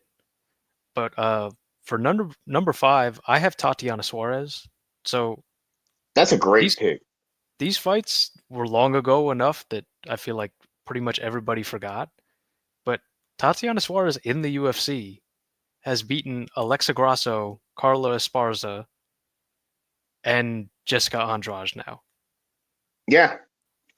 So as much as that's not a super big resume in terms of like just because she's had so many injuries that she didn't fight a whole lot and have like a big lengthy list, I think the strength of those three because the other person that I think you would put on this list would be Kayla Harrison, but Kayla Harrison's only had 2 UFC fights. So I'm gonna go with Tatiana Suarez just for the quality wins that she's had, and she's done it longer than Kayla Harrison, and she'll be fighting for the title next also.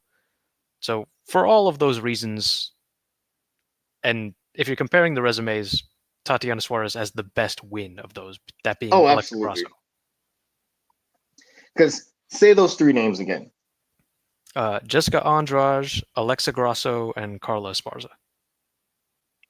See, I already knew those names, but I just wanted you to say them again for the people at home who are listening. Those three are three former champions, and those three wins have aged really well. So Jessica Andrade, former champion, Carla Esparza, the first champion for that division, and who was a two-time champion who won it on later, and then Alexa Grasso, the queen of the flyweights, about to be a two-time flyweight champion. I think that again, another champion. Tatiana Suarez is another fighter who I have By the way, those are all 3 by finish. which is But crazy work, she's right? so injured all the time that nobody knows that she has all these awesome victories by finish. Exactly. And I'm gonna be a little bit biased towards the wrestlers, but Mhm. another fighter who I've been pretty big on, like as far as support wise, since like kind of like the beginning ish of her career, like you mentioned, Tatiana Suarez. That's why she's getting this fight against Wei Li Mhm. in this upcoming thing. Her wrestling is great. You know what I mean? Like her overall game, striking, grappling. The wrestling is definitely where it's at. But she's undefeated. What 11-0, if I'm not mistaken, has not lost. Has had a perfect record running through this division. Yes, she does. There is the like. Whether it's the injury slash the other stuff she's had to like overcome outside of like fighting, but she came back better than ever and continued on to that win streak. Sometimes, some people might be like ring rust, this, that, whatever it may. Nah, she just showed up and was like, no, I'm still her. She's still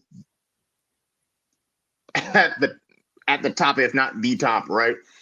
I think that if you're looking at who, like her resume, like you said, strength of schedule, you're beating three people who a lot of people feel like Carla Esparza, again, two-time champion, the first champion ever.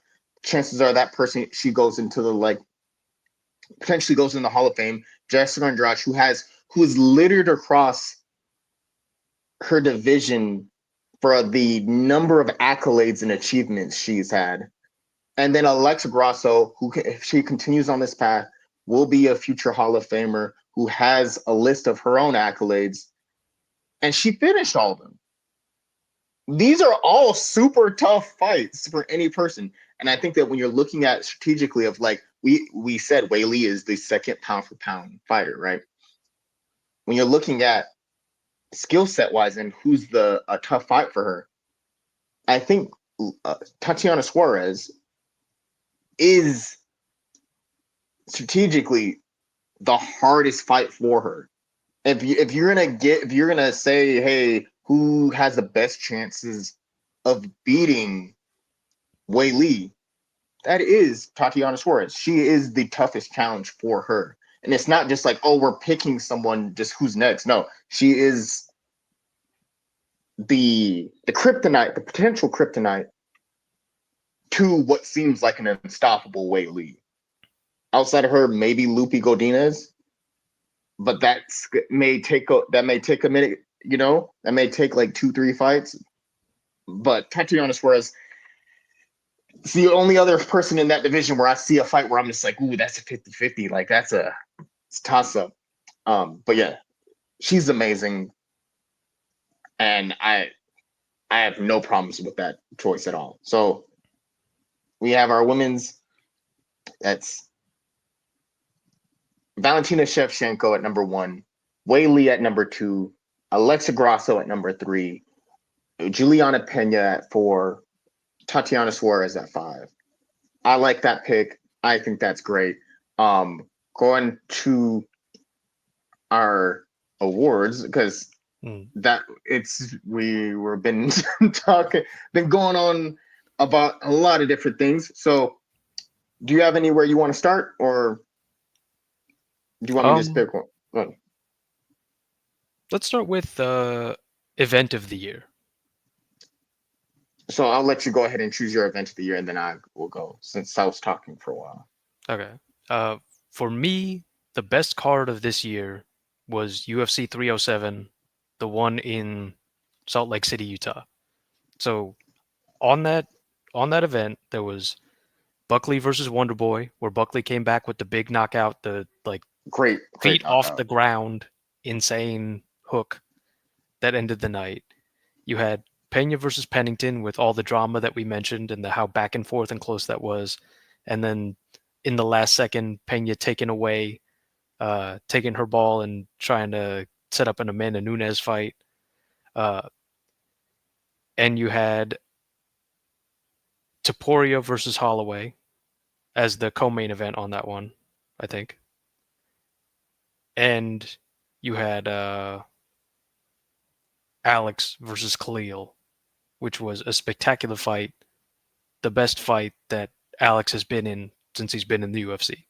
The longest by far and the most back and forth that we've seen.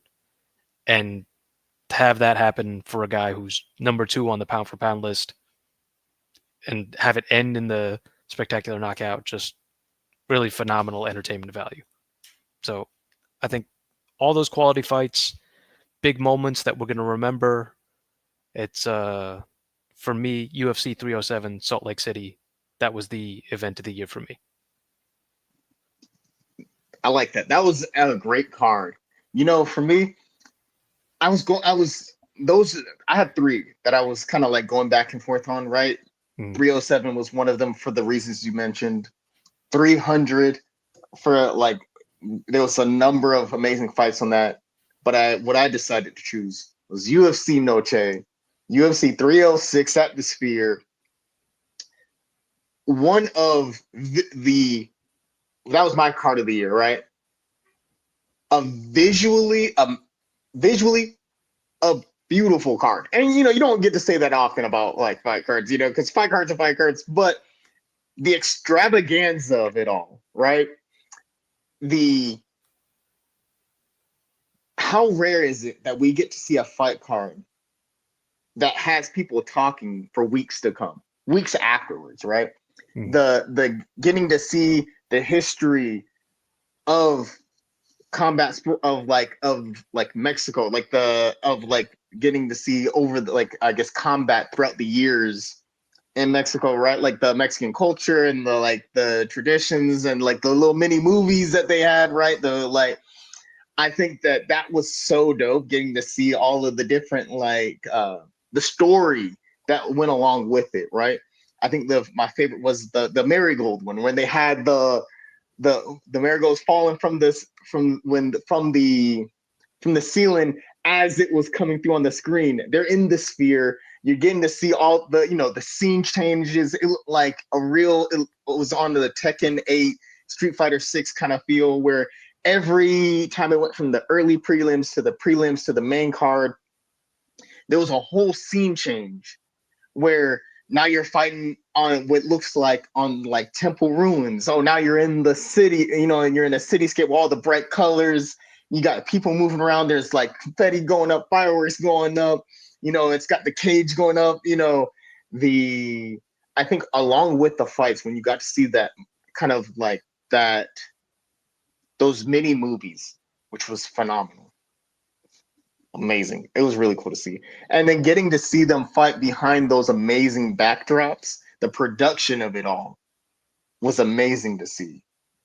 And I know I'm going on about the production, but it was, I would say, one of the few fight cards I end up watching over again because of the production value, the getting to see everything that happened. The fights were great. On top of that, we got to see, just running through them really quick, Ronaldo Rodriguez versus Ode Osborne, which was a good fight. The Daniel Zellhuber versus Esteban Ribovic fight. The Brian Ortega versus Diego Lopez fight. Valentina Shevchenko versus Alexa Grasso. Merab Dvalishvili versus Sean O'Malley.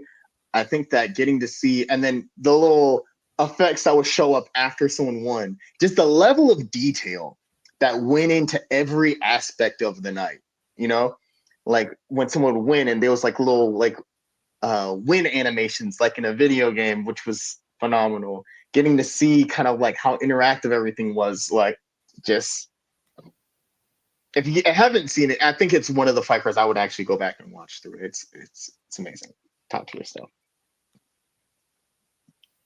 Yeah, for sure. I mean, and the other detail that we talked about at the time that I still think would be really cool if they did it on certain holidays and theme nights would be the way that they had the costuming and all that for the ring card girls and the way that they changed that element of it also. I thought that that was really cool. That was really unique and something that I hope could be something that they carry forward for different cards that are celebrating different events or happen to overlap, like maybe a July type week, like maybe International Fight Week. You have different cultures represented with the costumes that the ring card girls have on. Like, I think there's a lot of potential for a lot of the concepts that they tried there. I agree. I think that yeah, I agree. How the wardrobe changes, for all the different fight girls throughout all, every time they would play one of the movies was really cool. I do think that would be really cool to see that with all the other different cultures. Like, man, that was, I think, yeah, that just the level of, like, again, that's one of the examples of the level of detail that went into each one. Because I thought the wardrobe changes was really cool to see as it kind of went on. Getting to see the videos about the Mexican culture and the fighting spirit, the like, that was just really dope. And how well put together all those mini films were, those short films were. Oh man, those were great. I think that, again, like I said, the Marigold one was definitely my favorite one. It was just top tier, man, from the top to bottom. And then getting to see the fight graphics, generally, if for us who are fans of the sport, all of the fight cards roughly look the same. They all have the general. They may be here, a few things here and there might be different, but generally it's the same, pretty uniform across. The Getting to see the graphics, how they changed the graphics, the names, getting to see them on the screen as made them look like these larger than life uh fighters, getting to see them on screen, and then it was just top tier, really amazing. And yeah, that would be really cool to see that for all the other different cultures. I would say, leading into that, fight of the year. Who do you have? Or I Okay, so my fight of the year helped me decide what I thought the event of the year was. So for me, the fight of the year was Alex versus Khalil. It's the back and That's a forth great fight. nature, uh, the you still had the spectacular ending, like the kind of story and narrative of it all in kind of like a Rocky 1 type of way, where the underdog still loses, but he gains a newfound fame and respect that people have for Khalil, going through all that and really taking it to the champion in a way that nobody else has before. I like that. And it was an amazing fight. That was an amazing fight. And I feel like that's definitely fight of the year worthy because it very felt much like a Rocky kind of like story. Seeing where Khalil Roundtree started off to where he is now, the like immovable object, and seeing like the champion who's like the destroyer of men and worlds, and like the unstoppable, mysterious Alex Pereira versus the like this kind of like underdog story of like the what David and Goliath type Mhm. situation was really cool to see. And then Khalil Roundtree did amazing in that fight. Like Yeah. both Alex and Khalil did amazing, and like the the high stakes of it all, like it was in his hometown, right? Like great fight. I think that I that was one of the options I was going with, but I think the one that I chose as my fight of the year was kind of an opposite choice, right? Mhm. Where it wasn't something as high profile as yours, right? Like yours was an amazing choice, very high profile, very high stakes. There was emotion in it. There's the highs and the lows, and like there was a lot of like the feeling of like a big time pay-per-view fight. And it was like one of the best fights of that year, right? Mhm. For me, what I chose mine was this fight was the opposite of that fight, right? But not in in a good way, right? Mhm. But not in a bad way, right? Where this fight had how Alex's fight had all of the expectations going into it, right? This fight had zero expectations going into it, or had fairly low expectations going into it. But after the fight, it over delivered. I think maybe because there was no expectations or very low expectations for this fight, and what we got far exceeded what we were expecting. It kind of like stole the show for that fight card. And I'm talking about the Daniel Zellhuber versus Esteban Ribovic fight from UFC 306 Set the Sphere for UFC Noche. Mhm. It was, if I'm not mistaken, it was like the second fight on the card. You're going into it like, okay, cool. I kind of knew a little bit about both. What didn't know a whole lot, but I was just kind of like, okay, this is like another fight on the card. Seems pretty cool. I'll check it out. Both those guys, I think because they had a war, right? They went back and forth, fought to a super close, razor close decision. The decision went all 3 rounds, right? Went 15 minutes, and both fighters threw over 300 significant strikes, or like 300 strikes, right? And over 200 of those 300 were head strikes.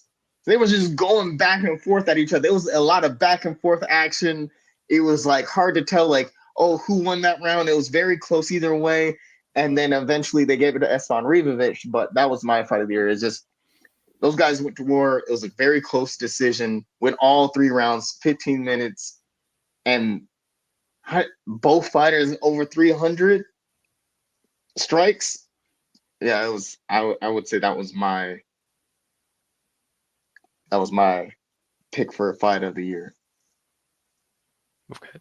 So I think we may have disagreed on that one, but I think that we'll be aligned on this next one. Okay. KO of the year. Oh, I think we both know who had the KO of the year. Yeah. If if you want me to go, I can go first. Yeah. I Um, mean, it's got to be Max Holloway versus Justin Gaethje, right? Absolutely. Who Yeah. else? Who else would have the knockout of the year? That was amazing. UFC 300.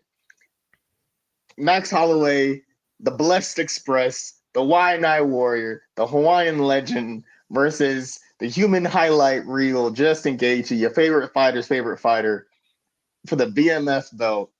That it like going into that fight, right? Leading up to the moment we're talking about, it was pretty one-sided, right? Mm. Max Holloway was clearly winning that fight. Hit the spinning back kick, broke Justin Gaethje's nose, right? All that type of stuff. Was cruising his way to a victory, right? Picked him apart. And in the last 10 seconds of the fight, when he didn't have to, he already had the fight won for the BMF belt, the baddest mofo belt. Max Holloway proved he is the baddest mofo and he won the belt, right? Like he had the fight won, done deal, end of story. But in true BMF fashion, baddest mofo fashion, blessed man forever, as Max Holloway likes to say, true blessed man forever fashion, he points down to the middle of the octagon, to the center of the ring, and goes, "Hey, let's throw caution to the wind, throwing the technique out the window, and let's just stand in a phone booth and slang and bang and just go for it." He didn't have to do it. He literally, Justin Gaethje's, for anyone who doesn't know, Justin Gaethje's known for all he needs is one punch to knock you out. Max Holloway is also known as the guy who can also put you out. So they both stood in the center of the ring, in the center of the octagon, didn't budge it and just start swinging. They just start going at it with each other. And with 1 second left in the final round, Max Holloway knocks out Justin Gaethje face flat into the canvas, and the entire arena erupts. To get a buzzer beater knockout moment like that, that's the moment dreams are made of. That's the moments fans remember. That's the moment when you look back, whether you're a fan or a new fan of the sport, or like a hardcore fan like us. Those are those moments when you look back and you go, "Oh, that's what got me into the sport." Like how for us, GSP, Anderson Silva, the little front kick, the moment he had, or the flying knee from Jorge Masvidal, or the sorry, but I think those are the moments when people look back 10 years from now, 20 years from now, they'll be like, "Oh, that's the moment that got me into it," or like those are the moments that fans remember for a lifetime. Like Mm. Yeah. probably will go down as the greatest knockout in UFC history. If you haven't seen that fight, I would highly recommend you go back and watch it, or just watch those last 10 seconds. Crazy stuff. Yeah, for sure. That's definitely the one where you go, okay, we're making a UFC intro package. What's on the UFC intro? That like couple second moment of the final like 3 to 5 seconds of that fight is one of the UFC moments that end up on the package of like, okay, well, what's the UFC? We're gonna show you the end of the Forrest Griffin Stephen Bonner fight. We're gonna show you the Max Holloway Justin Gaethje. We're gonna show you Anderson getting the triangle on Chael. We're gonna show you the Anderson front kick. We're gonna show you the Izzy knockout of well, take your pick really. There's the Whitaker Yeah, one or the Paulo Costa one. We're gonna show you, you know, all of these the Mighty Mouse flying armbar of Ray Borg, uh, like these big hype moments that everybody like they just have to see it and they're like, oh yeah, like I remember that, or oh I know what that is. Like that's UFC right there. Like that was easily one of those moments and one of the ones where that's how you're gonna remember that event and that's how you're gonna remember the year is like, oh that was 300 Yeah. And that was 2024 was the Max Holloway Justin Gaethje KO. It's so big, and so many fighters try to replicate that moment now, where you'll see fighters point down to the middle of the cage and invite someone into a phone booth and go, "Hey, center of the cage." But I feel like no one's been able to replicate that moment because Mhm. you need two legends like Max Holloway, Justin Gaethje to do that. But yeah, it's hard to recreate that magic because I feel like if you're gonna do the Max, it's gotten to the point where now people call it doing the Max Holloway. Mhm. Like Max Holloway could have that could have been a bad like if Max Holloway would have done that and would have gotten knocked out, then everyone would have been like, "Oh, he was goofy for that," right? But to Yeah. be able to, you already had the fight won. You're gonna get your check. You're gonna probably get the fight of the night. You're gonna get the bonus, and to like risk all of that and go, "Nah, I'm gonna give you a chance in these last 10 seconds to leave it all on the table and like punch your ticket to the champion to be a champion and to still get the knockout win, man. If you're trying to get someone to be a fan of the UFC, like you said, those moments is what you put in. If you're like, hey, this is why you should be a fan, or if you ask Mhm. somebody why they're a fan, it's moments like that. Yeah. And speaking of moments, let's do another big moment of the year, which is submission of the year. So I Oh, chose. side Oh, note, go ahead. really quick, if Yeah, we go ahead. can for two Mhm. seconds, Yeah. honorable mention for knockout of the year, Mhm. the flying knee knockout that Derek Lewis landed on Rodrigo Nascimento. Oh I yeah. have that as like my honorable mention. Remember the flying knee that like six Mhm. pack Derek Lewis? That was the first time we got to see the mythical character Derek six pack Derek Lewis. Just like how I feel like throughout MMA history, there's times where fighters when there's like these mythical fighter people will say mythical fighter unlocked like Super Saiyan Oliveira. That's a mythical character. Like when Charles Oliveira to the legendary Super Saiyan and dyed his hair blonde. He went on a generational run, right? A mythical run, right? Or like six pack Derek Lewis, right? Or like Gilbert Burns with the Afro Gilbert Burns, right? These moments, because who no one was expecting heavyweight Derek Lewis to show up very beginning of the round to run over and flying knee, hit a flying knee on Nascimento. That was pretty crazy. That was one of my other favorite moments, but nothing tops the Max Holloway moment. But yes, go ahead. I just Okay. had to interject. Submission of the year. Yeah. So submission of the year, I went for another like crazy moment. It wasn't the most technical by any means, but it was the submission of the year that in the moment I thought had a lot of impact. And so I went for Hamza Chimaev on Robert Whitaker with the face crusher, which after the fact got spoiled a little bit because basically Whitaker had said like, yeah, it was already really busted up pretty much, but the pressure from the face crank made it finally snap and fall in. So, but just to have that happen in the octagon as a moment, I think deserves submission of the year, even though it's not super technical and is not like how you would coach any of that if you're trying to get a submission itself.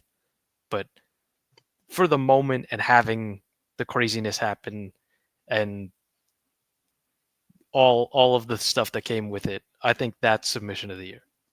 You know what's crazy? That's actually my submission of the year as well. The Because we've never seen, there's a lot of hype behind Hamzat Chimaev, right? Yeah. Boars, right? Mm. Everyone, there's so much expectations on him, so much hype behind him, right? And we've never seen anyone beat Whitaker like that. Mm. Like Robert Whittaker, for anyone who doesn't know, is the third greatest middleweight of all time, arguably. It's Anderson Silva, Israel Adesanya, Robert Whittaker. Those three are locks on the middleweight Mount Rushmore.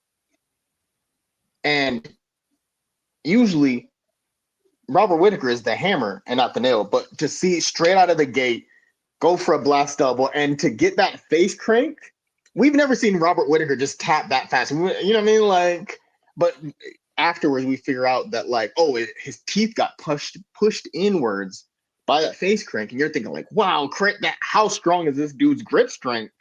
Mm. Have he just decimated the third best middleweight of all time? Who? Sorry. Bless you.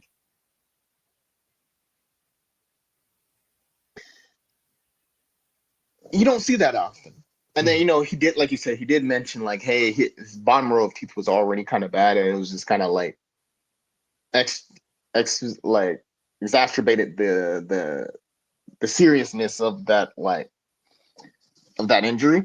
But that was so crazy because that happened in, like, the first 30 seconds, first 40 seconds, and first minute of the fight? I think it was close to the end of the first round, if I'm remembering. End of the first round? Okay. Yeah, because he was almost there, and I thought he was going to make it to the end of the first round, but then that happened, and he tapped. It was such an explosive takedown, like that blast double, if I remember correctly, and then straight into it. I was thinking like, oh, it's not tight. It's still on the chin. He's not really in any danger. And then all of a sudden, it was just over. And I think the stakes of that match, right? Yeah. This big hype train behind Chimaev, and then Robert Whittaker is known. Like, if your name is like prior to Dricus, if your name wasn't Israel Adesanya, he was beating everybody, newcomers, veterans, whoever wanted can get it. You know what I mean? Like, Yeah. So I think that was definitely my submission of the year because that was a crazy moment. I think going from there, who was your male fighter of the year? Oh, before we do those, do you want to do breakout fighter of the years? Yeah, let's do that. Okay, so I'll say both of mine at the same time. So my male breakout fighter of the year was Carlos Prates. Same. Okay, so we're in agreement. Like a guy that came from, like, you heard the camp before. You heard like, oh, the fighting nerds, but he was not one of the fighting nerds guys that anybody could really name going into the year. But he really made a name for himself this year, and he like going into the year, no one really knew who he was. Ending the year, everybody's like, when's this guy gonna fight for a title? So to make that transition in one calendar year, to me, like, definitely breakout fighter of the year. That's an incredible feat in some 12 months and what, like 2 or 3 fights to 4. Yeah, 4 fights in 1 year and completely change how everybody views you in the industry. Like he had a killer year. You couldn't ask for much more. And then for female breakout fighter of the year, I don't know if she had 2 fights or maybe it was 1-1, depending on when the dates of those fights were. But Kayla Harrison, just to be out of the UFC and then suddenly into the UFC and now on the cusp of competing for the title, and a lot of people thinking that she'll be the favorite going into that. You know, going from PFL to now almost household name. It's that to me is what gets her my female breakout fighter of the year. I like those picks. So I agree with you on Carlos Prates on all the points you just said. Dave, I'll just add a little bit into that. Carlos Prates, there's not enough nice things to say, right? He's from the Fighting Nerds camp in Sao Paulo. I feel like they're bringing it back to the old days. Remember where like they were like everyone was broken up into these like super gyms, like you got TriStar Gym in Canada with the legendary George St. Pierre, And then there was like Greg Jackson in like Arizona with the phenom that is John Jones, right? Then there was like American Top Team, or like there was like what was it, Alpha Male, like with Mhm.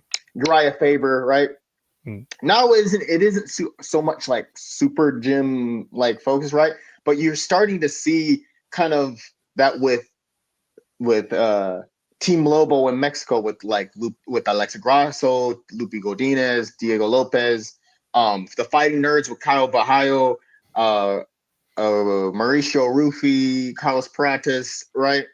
And City Kickboxing in New Zealand with Israel Adesanya, Darren Hooker, all these people, Carlos Solberg, right? But Carlos Pratis, he made his UFC debut in February. Like we said, 4 fights, 4 walk-off finishes, 4 $50,000 bonuses. That's how nice this guy is. He had 4. When I say walk-off finishes, we're not just talking about like pop. No, he in the Charles Radke fight walked up on a guy, grabbed the wrist, made him stand still, and then threw a knee to the body and made this man leave his feet and walked off because he was like, yeah, he not getting back up. And walked off and got the TKO finish because he just knew that guy wasn't getting up and the ref had to call it for him. Knocks out Neil Magny in like the second round. I have it written down here. Let's see. A knockout of Neil Magny in the first round, a walk-off knockout. So he said, bing, walked off and was just like, yeah, he's out.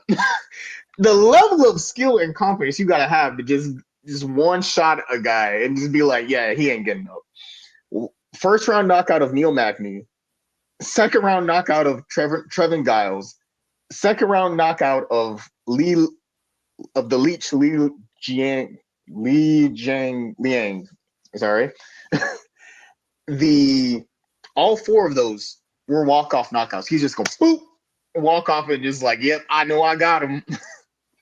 So that is insane. A 100% finish rate. He's known as the Nightmare. Man, he's created nightmares for everyone he fights. Like you said, no one knew who he was at the start of 2024. Now at the end of 2024, everybody knows his name and everyone wants to see him fight. I think he got to maybe 2-3 more fights. He's fighting for a championship. That's my breakout fighter of the year. I agree. Female breakout fighter of the year. I actually have Natalia Silva. She is the reason I have her, right, is because when you look at her year, when you look at what she's done, 6-0 in the UFC, right? She had 2 fights as well. At flyweight, she's 6-0, undefeated. She had a dominant performance over Jessica Andrade, a former champion, right? She's super tough, super durable, hard night and night office for anybody. She had fought her, and she made Jessica Andrade look like they weren't on the same level. And Jessica Andrade is a former champion and someone who's littered across the UFC's women's division in records and accomplishments. Jessica Andrade's accomplishments and accolades are littered across the UFC history books. And Natalia Silva, an up-and-coming superstar, walked through her like, are we on the same level? Like, she walked through her like she was the former champion, like she is the champion and she's the upstart. You know what I mean? And just a few stats for anyone who wants to know. It went to decision because Jessica Andrade is super tough, super durable. And not only did she dominate her, she landed 119 strikes out of the 211 strikes that she landed, 56.4% compared to Andrade's 62 strikes out of 153. Because Natalia Silva was hitting her with head kicks, body kicks, leg kicks, strikes. She's a Taekwondo black belt. She is one of the only 3 spinning back kick finishes in UFC history. And then on significant strikes, Natalia Silva landed 117 of her 208 compared to Andrade's 50. Like, she dominated a former champion, and she's not. Which proves, like, I think that, like, she's fairly unknown unless you're like super deep into the sport.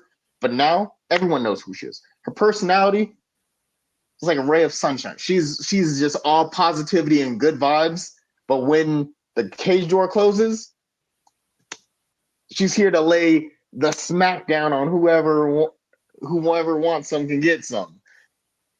Amazing fighter, got star potential, got the amazing fighter charisma, personality, the whole package. She's gonna be a future champion.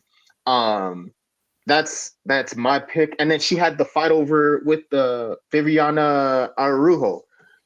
Very tough fight for her, but she still pulled it out and was shown that, like, not only is she dominant, can be dominant and just run through a person, but even if she has her back up against the ropes and she's in a tough dogfight, she can still pull it out of the fire and still get and pull out the win. So that is my pick for female fighter of the year. She's shown in good times and bad, she's gonna shine and flex on people. So that is my picks. The female, I'll go through mine's really quickly for male and female fighter of the year. My male fighter of the year, Alex Pereira. Same. Right. He is, like we mentioned earlier in the show, pulled up on short, put up his title on short notice and injured and saved UFC 300, 303, and 307, going 3 for 3 in title defenses on short notice and still being injured. While being injured and on short notice, he went 3 for 3 on title defenses, knocking out Jamal Hill in the first round, Yuri Prohaska in the second, and Khalil Roundtree in the fourth. On track to being the potentially first ever 3-division champion. My female fighter of the year, Valentina Shevchenko. Same. While everyone, like, I already went on a long enough rant about my love for Alexa Grasso and how I think she is the best and the future champion. I think that trilogy with Alexa Grasso, for her to like lose her title after being such a dominant champion for like the better part of it, like 5, 6, 7, 8 years, to come back, fight to a draw. And that could have shook most people. If you're used to just being the most dominant, you are the female GOAT. You're the female greatest fighter of all time. But to lose your title in such a crazy, in the biggest upset in UFC history, and then to get a rematch and to fight to a draw, I think it would shake a lot of people mentally. If you've gone uncontested in 8 years, 7 years, and now all of a sudden it feels like you can't get it together. You're just like, what is going on? Like, am I losing it? I think honestly it would shake a lot of people. It might, or could potentially be like, yo, what's going on? Like, do I not got the sauce anymore? And she, consummate professional, just the beast that Valentina Shevchenko is. She said, man, I'm gonna get it back in the gym. I'm gonna keep on working on these skills. Hey, let me figure out what it is. And eventually won it back in the third fight. And I think rematches are so hard to do at that level when you're fighting the best person in the world, and to fight the best person in the world, the same person 3 times in a row.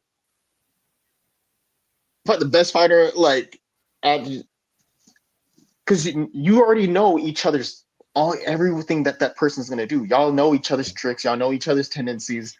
So it makes it really hard. And for her to pull it out, props to her. My hat is tipped. Yeah, and also to be a champion and to lose your belt to someone who's younger than you, especially like after you're 35 already, it's normally in that situation we don't see champions recover and come back to get their belt again. So like the stage of her career that she's in to make it all the way back against a younger challenger who is going to continue to be a problem as the years go by. That was a really impressive feat, and I think the most impressive individual thing that happened in women's MMA. So that's why I also went for that. And then we've already told it about Alex a million times. It doesn't matter short notice, no notice, hurt, not hurt. Like he's just showing up to fight, and 99% of the time he'll take about 10 minutes or less, and he'll put you down. So it's the amount of times that he stepped up and done it this year and last year, and how he arguably should have been the fighter of the year last year and didn't get it, and now He this year definitely he got did get. snubbed. Yeah, I mean, this year it seems like everyone's kind of righted the wrong of last year and given him his due credit. It's guy's been phenomenal and had a phenomenal 3 going on 4 years now with the UFC, and hopefully, however long he's here, he keeps doing crazy stuff like this because, I mean, this is a legacy all its own. I mean, there will never be another Alex Pereira. There might Oh be no. some guys who could do some similar stuff, but at his age and having already been a champion in another sport to come bridge over here and just take the entire world by storm like this, it, it's completely insane. It's something if you put it down on paper that hey, there's somebody out there in the world and we're gonna go find them and they're gonna come in and in 3 years they're gonna be 2 division champion and we're gonna be arguing that they should be 3 division champion. Like Dana White would tell you, get out of my office, bro. Like what? Get This is out of my ridiculous. face. Like who am I supposed to find that can do this? And like where is this person? And like who like bring it up on the computer and I'll tell you why this guy can't be 3 division champion. This is insane. No one's even John Jones isn't 3 division champion. This is ridiculous. Yeah. But we somehow the guy found us. Right. Like I think if you were to be on the phone 3 years ago and someone said, "Hey, look, I have a guy, and in 3 years he's gonna decimate multiple champions across two different weight divisions, become a two-division champion, and be tied for third for most light heavyweight defenses in only 3 years." I feel like any person would have been like, "Yo, get off my phone." Yeah. Click, and then like, Come back when you have something realistic. yeah, like this sounds cool. I feel like anybody at the UFC would have been like, "Yeah, that sounds cool."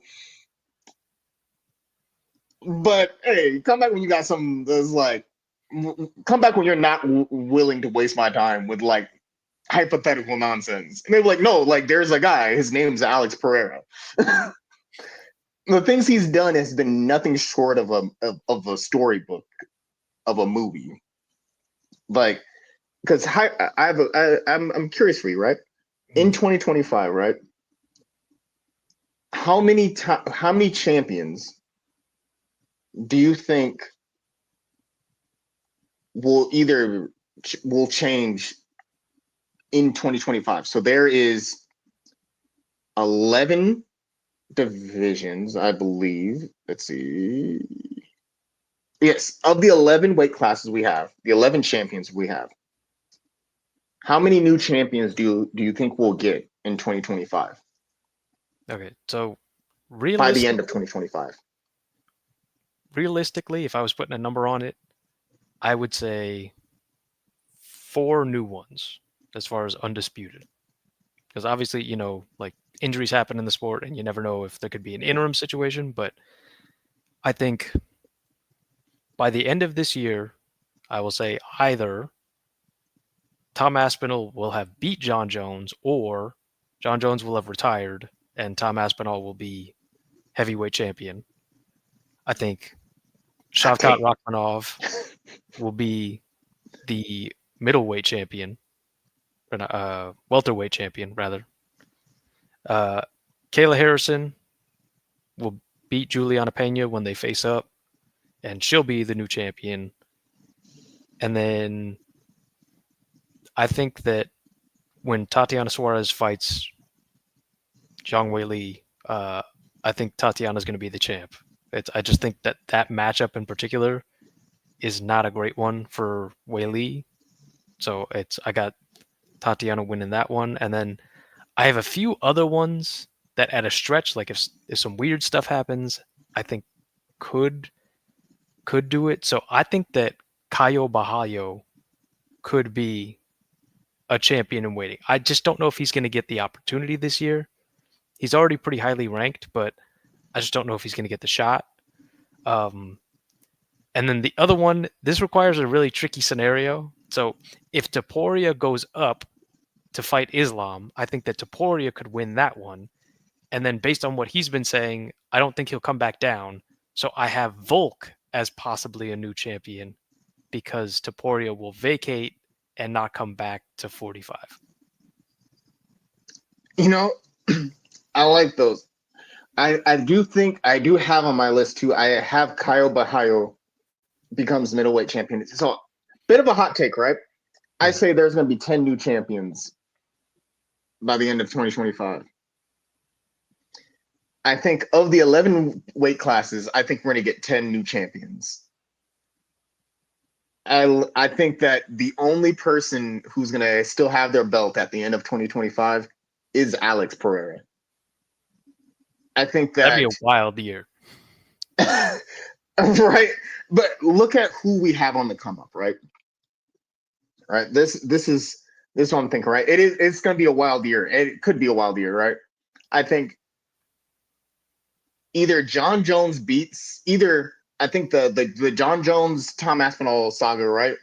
Either John Jones retires, they don't pay John Jones the money he wants and he retires as the greatest fighter of all time.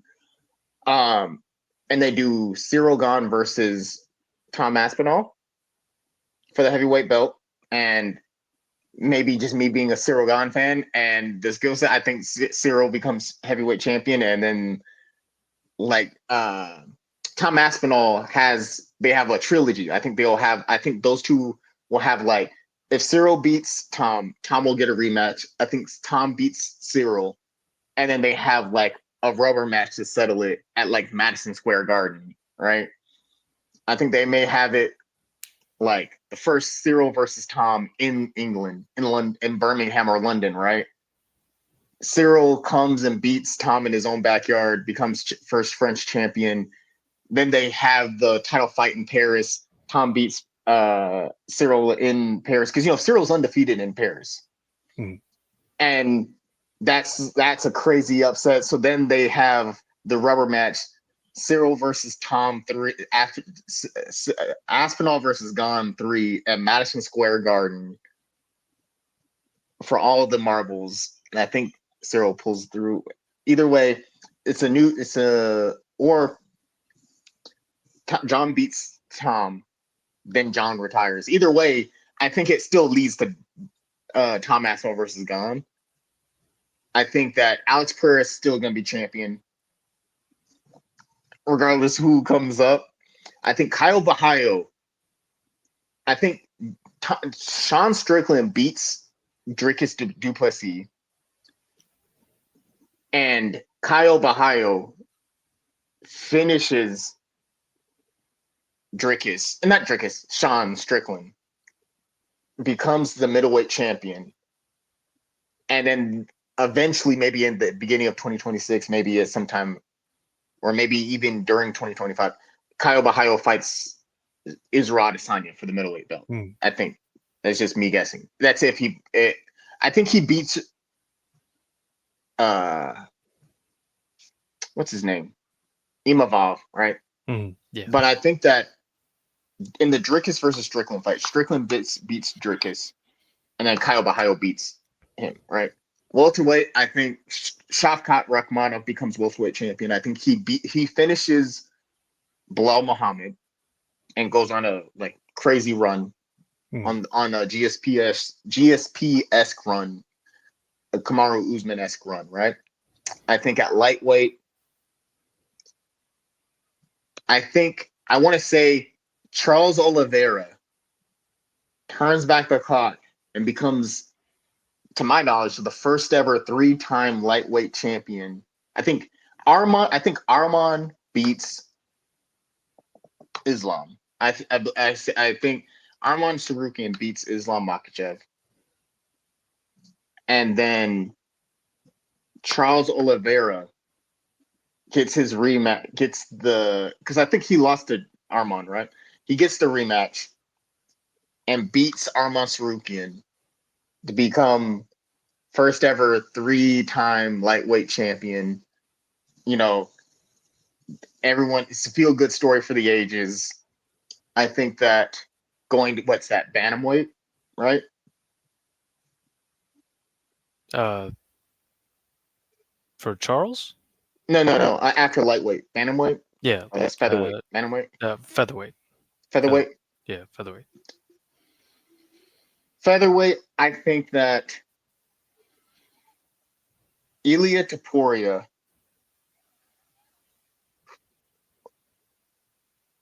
If I remember correctly, there's someone at I had this written down. There's someone at featherweight that I'm fairly big on that I think that gets the rub. I can't remember who it was, but I've wrote it down somewhere. I think Max Holloway goes crazy and goes on a crazy run, right? Is it Diego Comes Lopez? back. Hmm? At featherweight, is it Diego Lopez? Yes. Thank you. Okay. I think Max Holloway comes back and goes, "Yo, run me back let's say he fights Gaethje for the BMF, right? I say he fights Gaethje for the BMF, beats Gaethje, gets another shot at the featherweight belt, beats Topuria, becomes 2-time featherweight champion, retires on top of the world with both the BMF and the BMF and the featherweight. Diego Lopez fights Topuria, and Diego Lopez comes out on top in a close decision, going down. I think that's it, right? Strawweight, Uh, male strawweight, bantamweight, bantamweight. and then I think fly. that's Marab's division, right? Yeah. I think that I can't remember who I have at bantamweight, but I think that title switches hands some because that's also a fairly stacked division. I like Marab a lot. I think he does regain the belt. I say Marab does regain the belt in 2026, but I think it does switch during that time. I think going below that, I had Tatsuro Taira becoming champion at and for bantamweights, I do think female bantamweights, I do see Kayla Harrison, Juliana Pena. As much as I do like Juliana Pena, I think Kayla Harrison, she's just the momentum's on her side. You know, the first ever Olympian male or female to like win gold or 2 gold medals in judo for Team USA. You know, she's spectacular. Kayla Harrison is nothing short of spectacular, right? One of the greatest judokas in the history of Team USA, if not the greatest judoka in the history of Team USA. Went on a crazy streak, like 16-1 in PFL, right?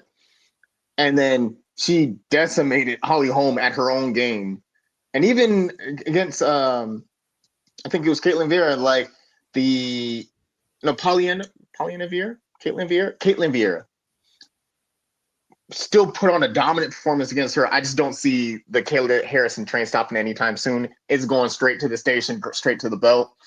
I say Alexa Grasso. You already know. I think that I could say this 10 toes down in the sand, in the dirt, in the ground. She beats Aaron Blanchfield. She finishes her because I feel that while Aaron Blanchfield is really good, I think that as of right now, I think it might be a little bit too early because I feel that like this Alexa Grasso, I do think is the better fighter of the two. When you stack them up on paper, you see where they match up. Erin Blanchfield has a lot of potential and she is good, but I think that Alexa Grasso has elevated her game so much during that trilogy with Valentina that she finishes Erin Blanchfield. I believe that Valentina finishes Manon Fiorot because Manon Fiorot is good, but I don't think she's anywhere on Valentina's level. They have the Grasso Shevchenko for all the marbles, since it's essentially Grasso has one win, Valentina has one win, and there's a draw. So there's one more like a rubber match to clear the rivalry for once and for all. And I say Alexa Grasso 4th round finish late in the 4th. She wins. She becomes a 2-time. She officially regains her throne as the queen of the flyweights. Even though she's already queen of flyweights, she's just gonna regain her throne officially. You know what I mean? She becomes a 2-time flyweight champion. I will say that till the cows come home. Or even if Manon Fiorot has like a super spectacular like upset and wins, I don't see just when you stack up their skills, I don't see a scenario where Manon Fiorot beats Alexa Grasso. I say that's the 80-20 Grasso. Like there's even 100-0 Grasso. I think Alexa Grasso is, even though Manon Fiorot is good, I think Alexa Grasso is by far the better fighter, just all around. I think that when you look at strawweight, I do think Tatiana Suarez does beat Weili. She's just great. We've already explained it. I think that those are the ones that I think are going to change. I do have, I was going to say, my breakout fighter. Mm. This is Malstradamus. Mystic Malik out here. My breakout fighter of the year of 2025 is going to be Steve Garcia for the male fighters. I don't know if you know who he is. Not off the top of my head. Okay, so let me put you on game real quick, right? He is. I told you I was picking. I was telling you I was gonna pick someone who is like it's a deep a deep deep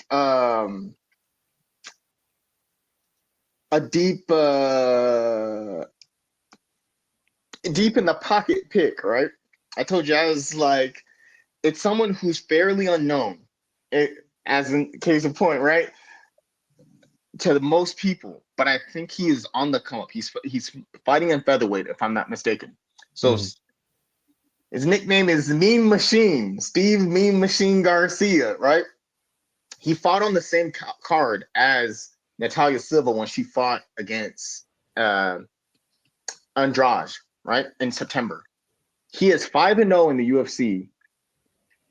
All 5-0 in the UFC, 5 fights, 5-0 in the, if I'm not mistaken, 5-0 in the UFC, 5 knockout, 5. He's on a 5-fight win streak. Jesus, couldn't get the words out. He's on a 5-fight win streak. All 5 have been by KO. 3 in the first round, 2 in the second round. He's out here he's got really good boxing. He's coming in there piecing people up, right? He's flying under the radar because he's a very low key kind of guy.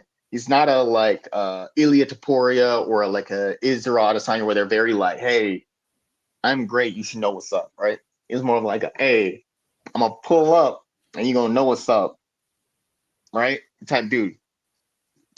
I think that a lot of people are sleeping on him and a lot of people don't know about him yet. And that's my sleeper pick. Steve Garcia. is gonna really like put in work in 2025 and is really gonna show up on people's radar. I think he's a diamond in the rough.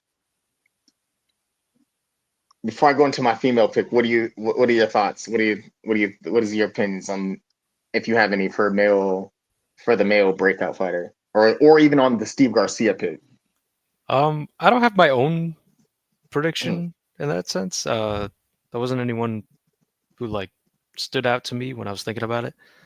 But I like I like your pick. I think that you know he's got a style that lends itself to you know being being well known if he can get kind of the right matchup. And I saw he's going to be fighting Edson Barbosa in February, so that's definitely a potential to kind of announce yourself at the beginning of the year right there. So I think it's a good pick. I mean, trying to predict who's going to break out is a really tough one. So Oh yeah, I think that's a good candidate, all things considered.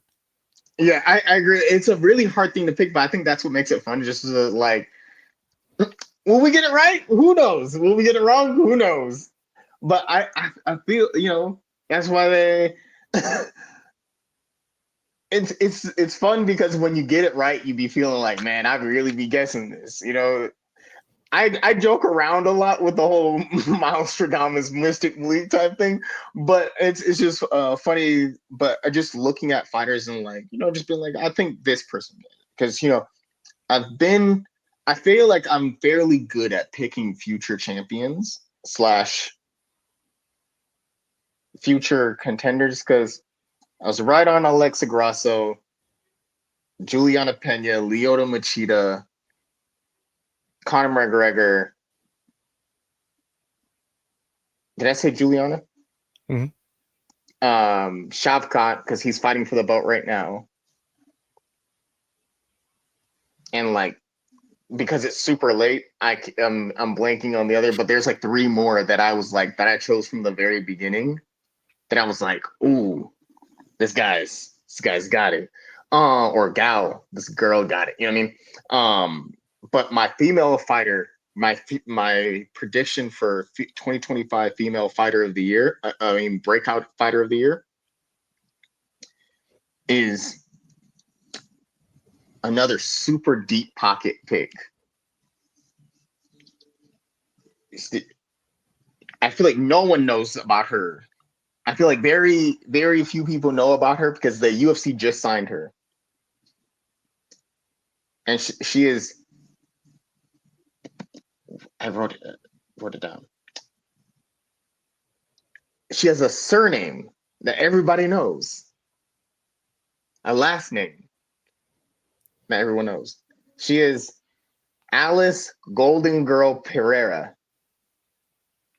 Oh, okay, Alex's sister, right? No, No? because he does. Yeah, right. So Alex does have a sister, Yeah, and and she I think her, fights. huh? His sister fights. Yeah, his sister does fight, and she fights in karate combat. I think her name is Mhm. like Eileen Pereira or something like that. So she is not related to Alex Pereira. Alice Pereira, to my knowledge, she is not related to Alex Pereira. However, she has Alex Pereira's style of fighting. So she is undefeated right now, right? I think she's like 19 and like 4-0 or 6-0.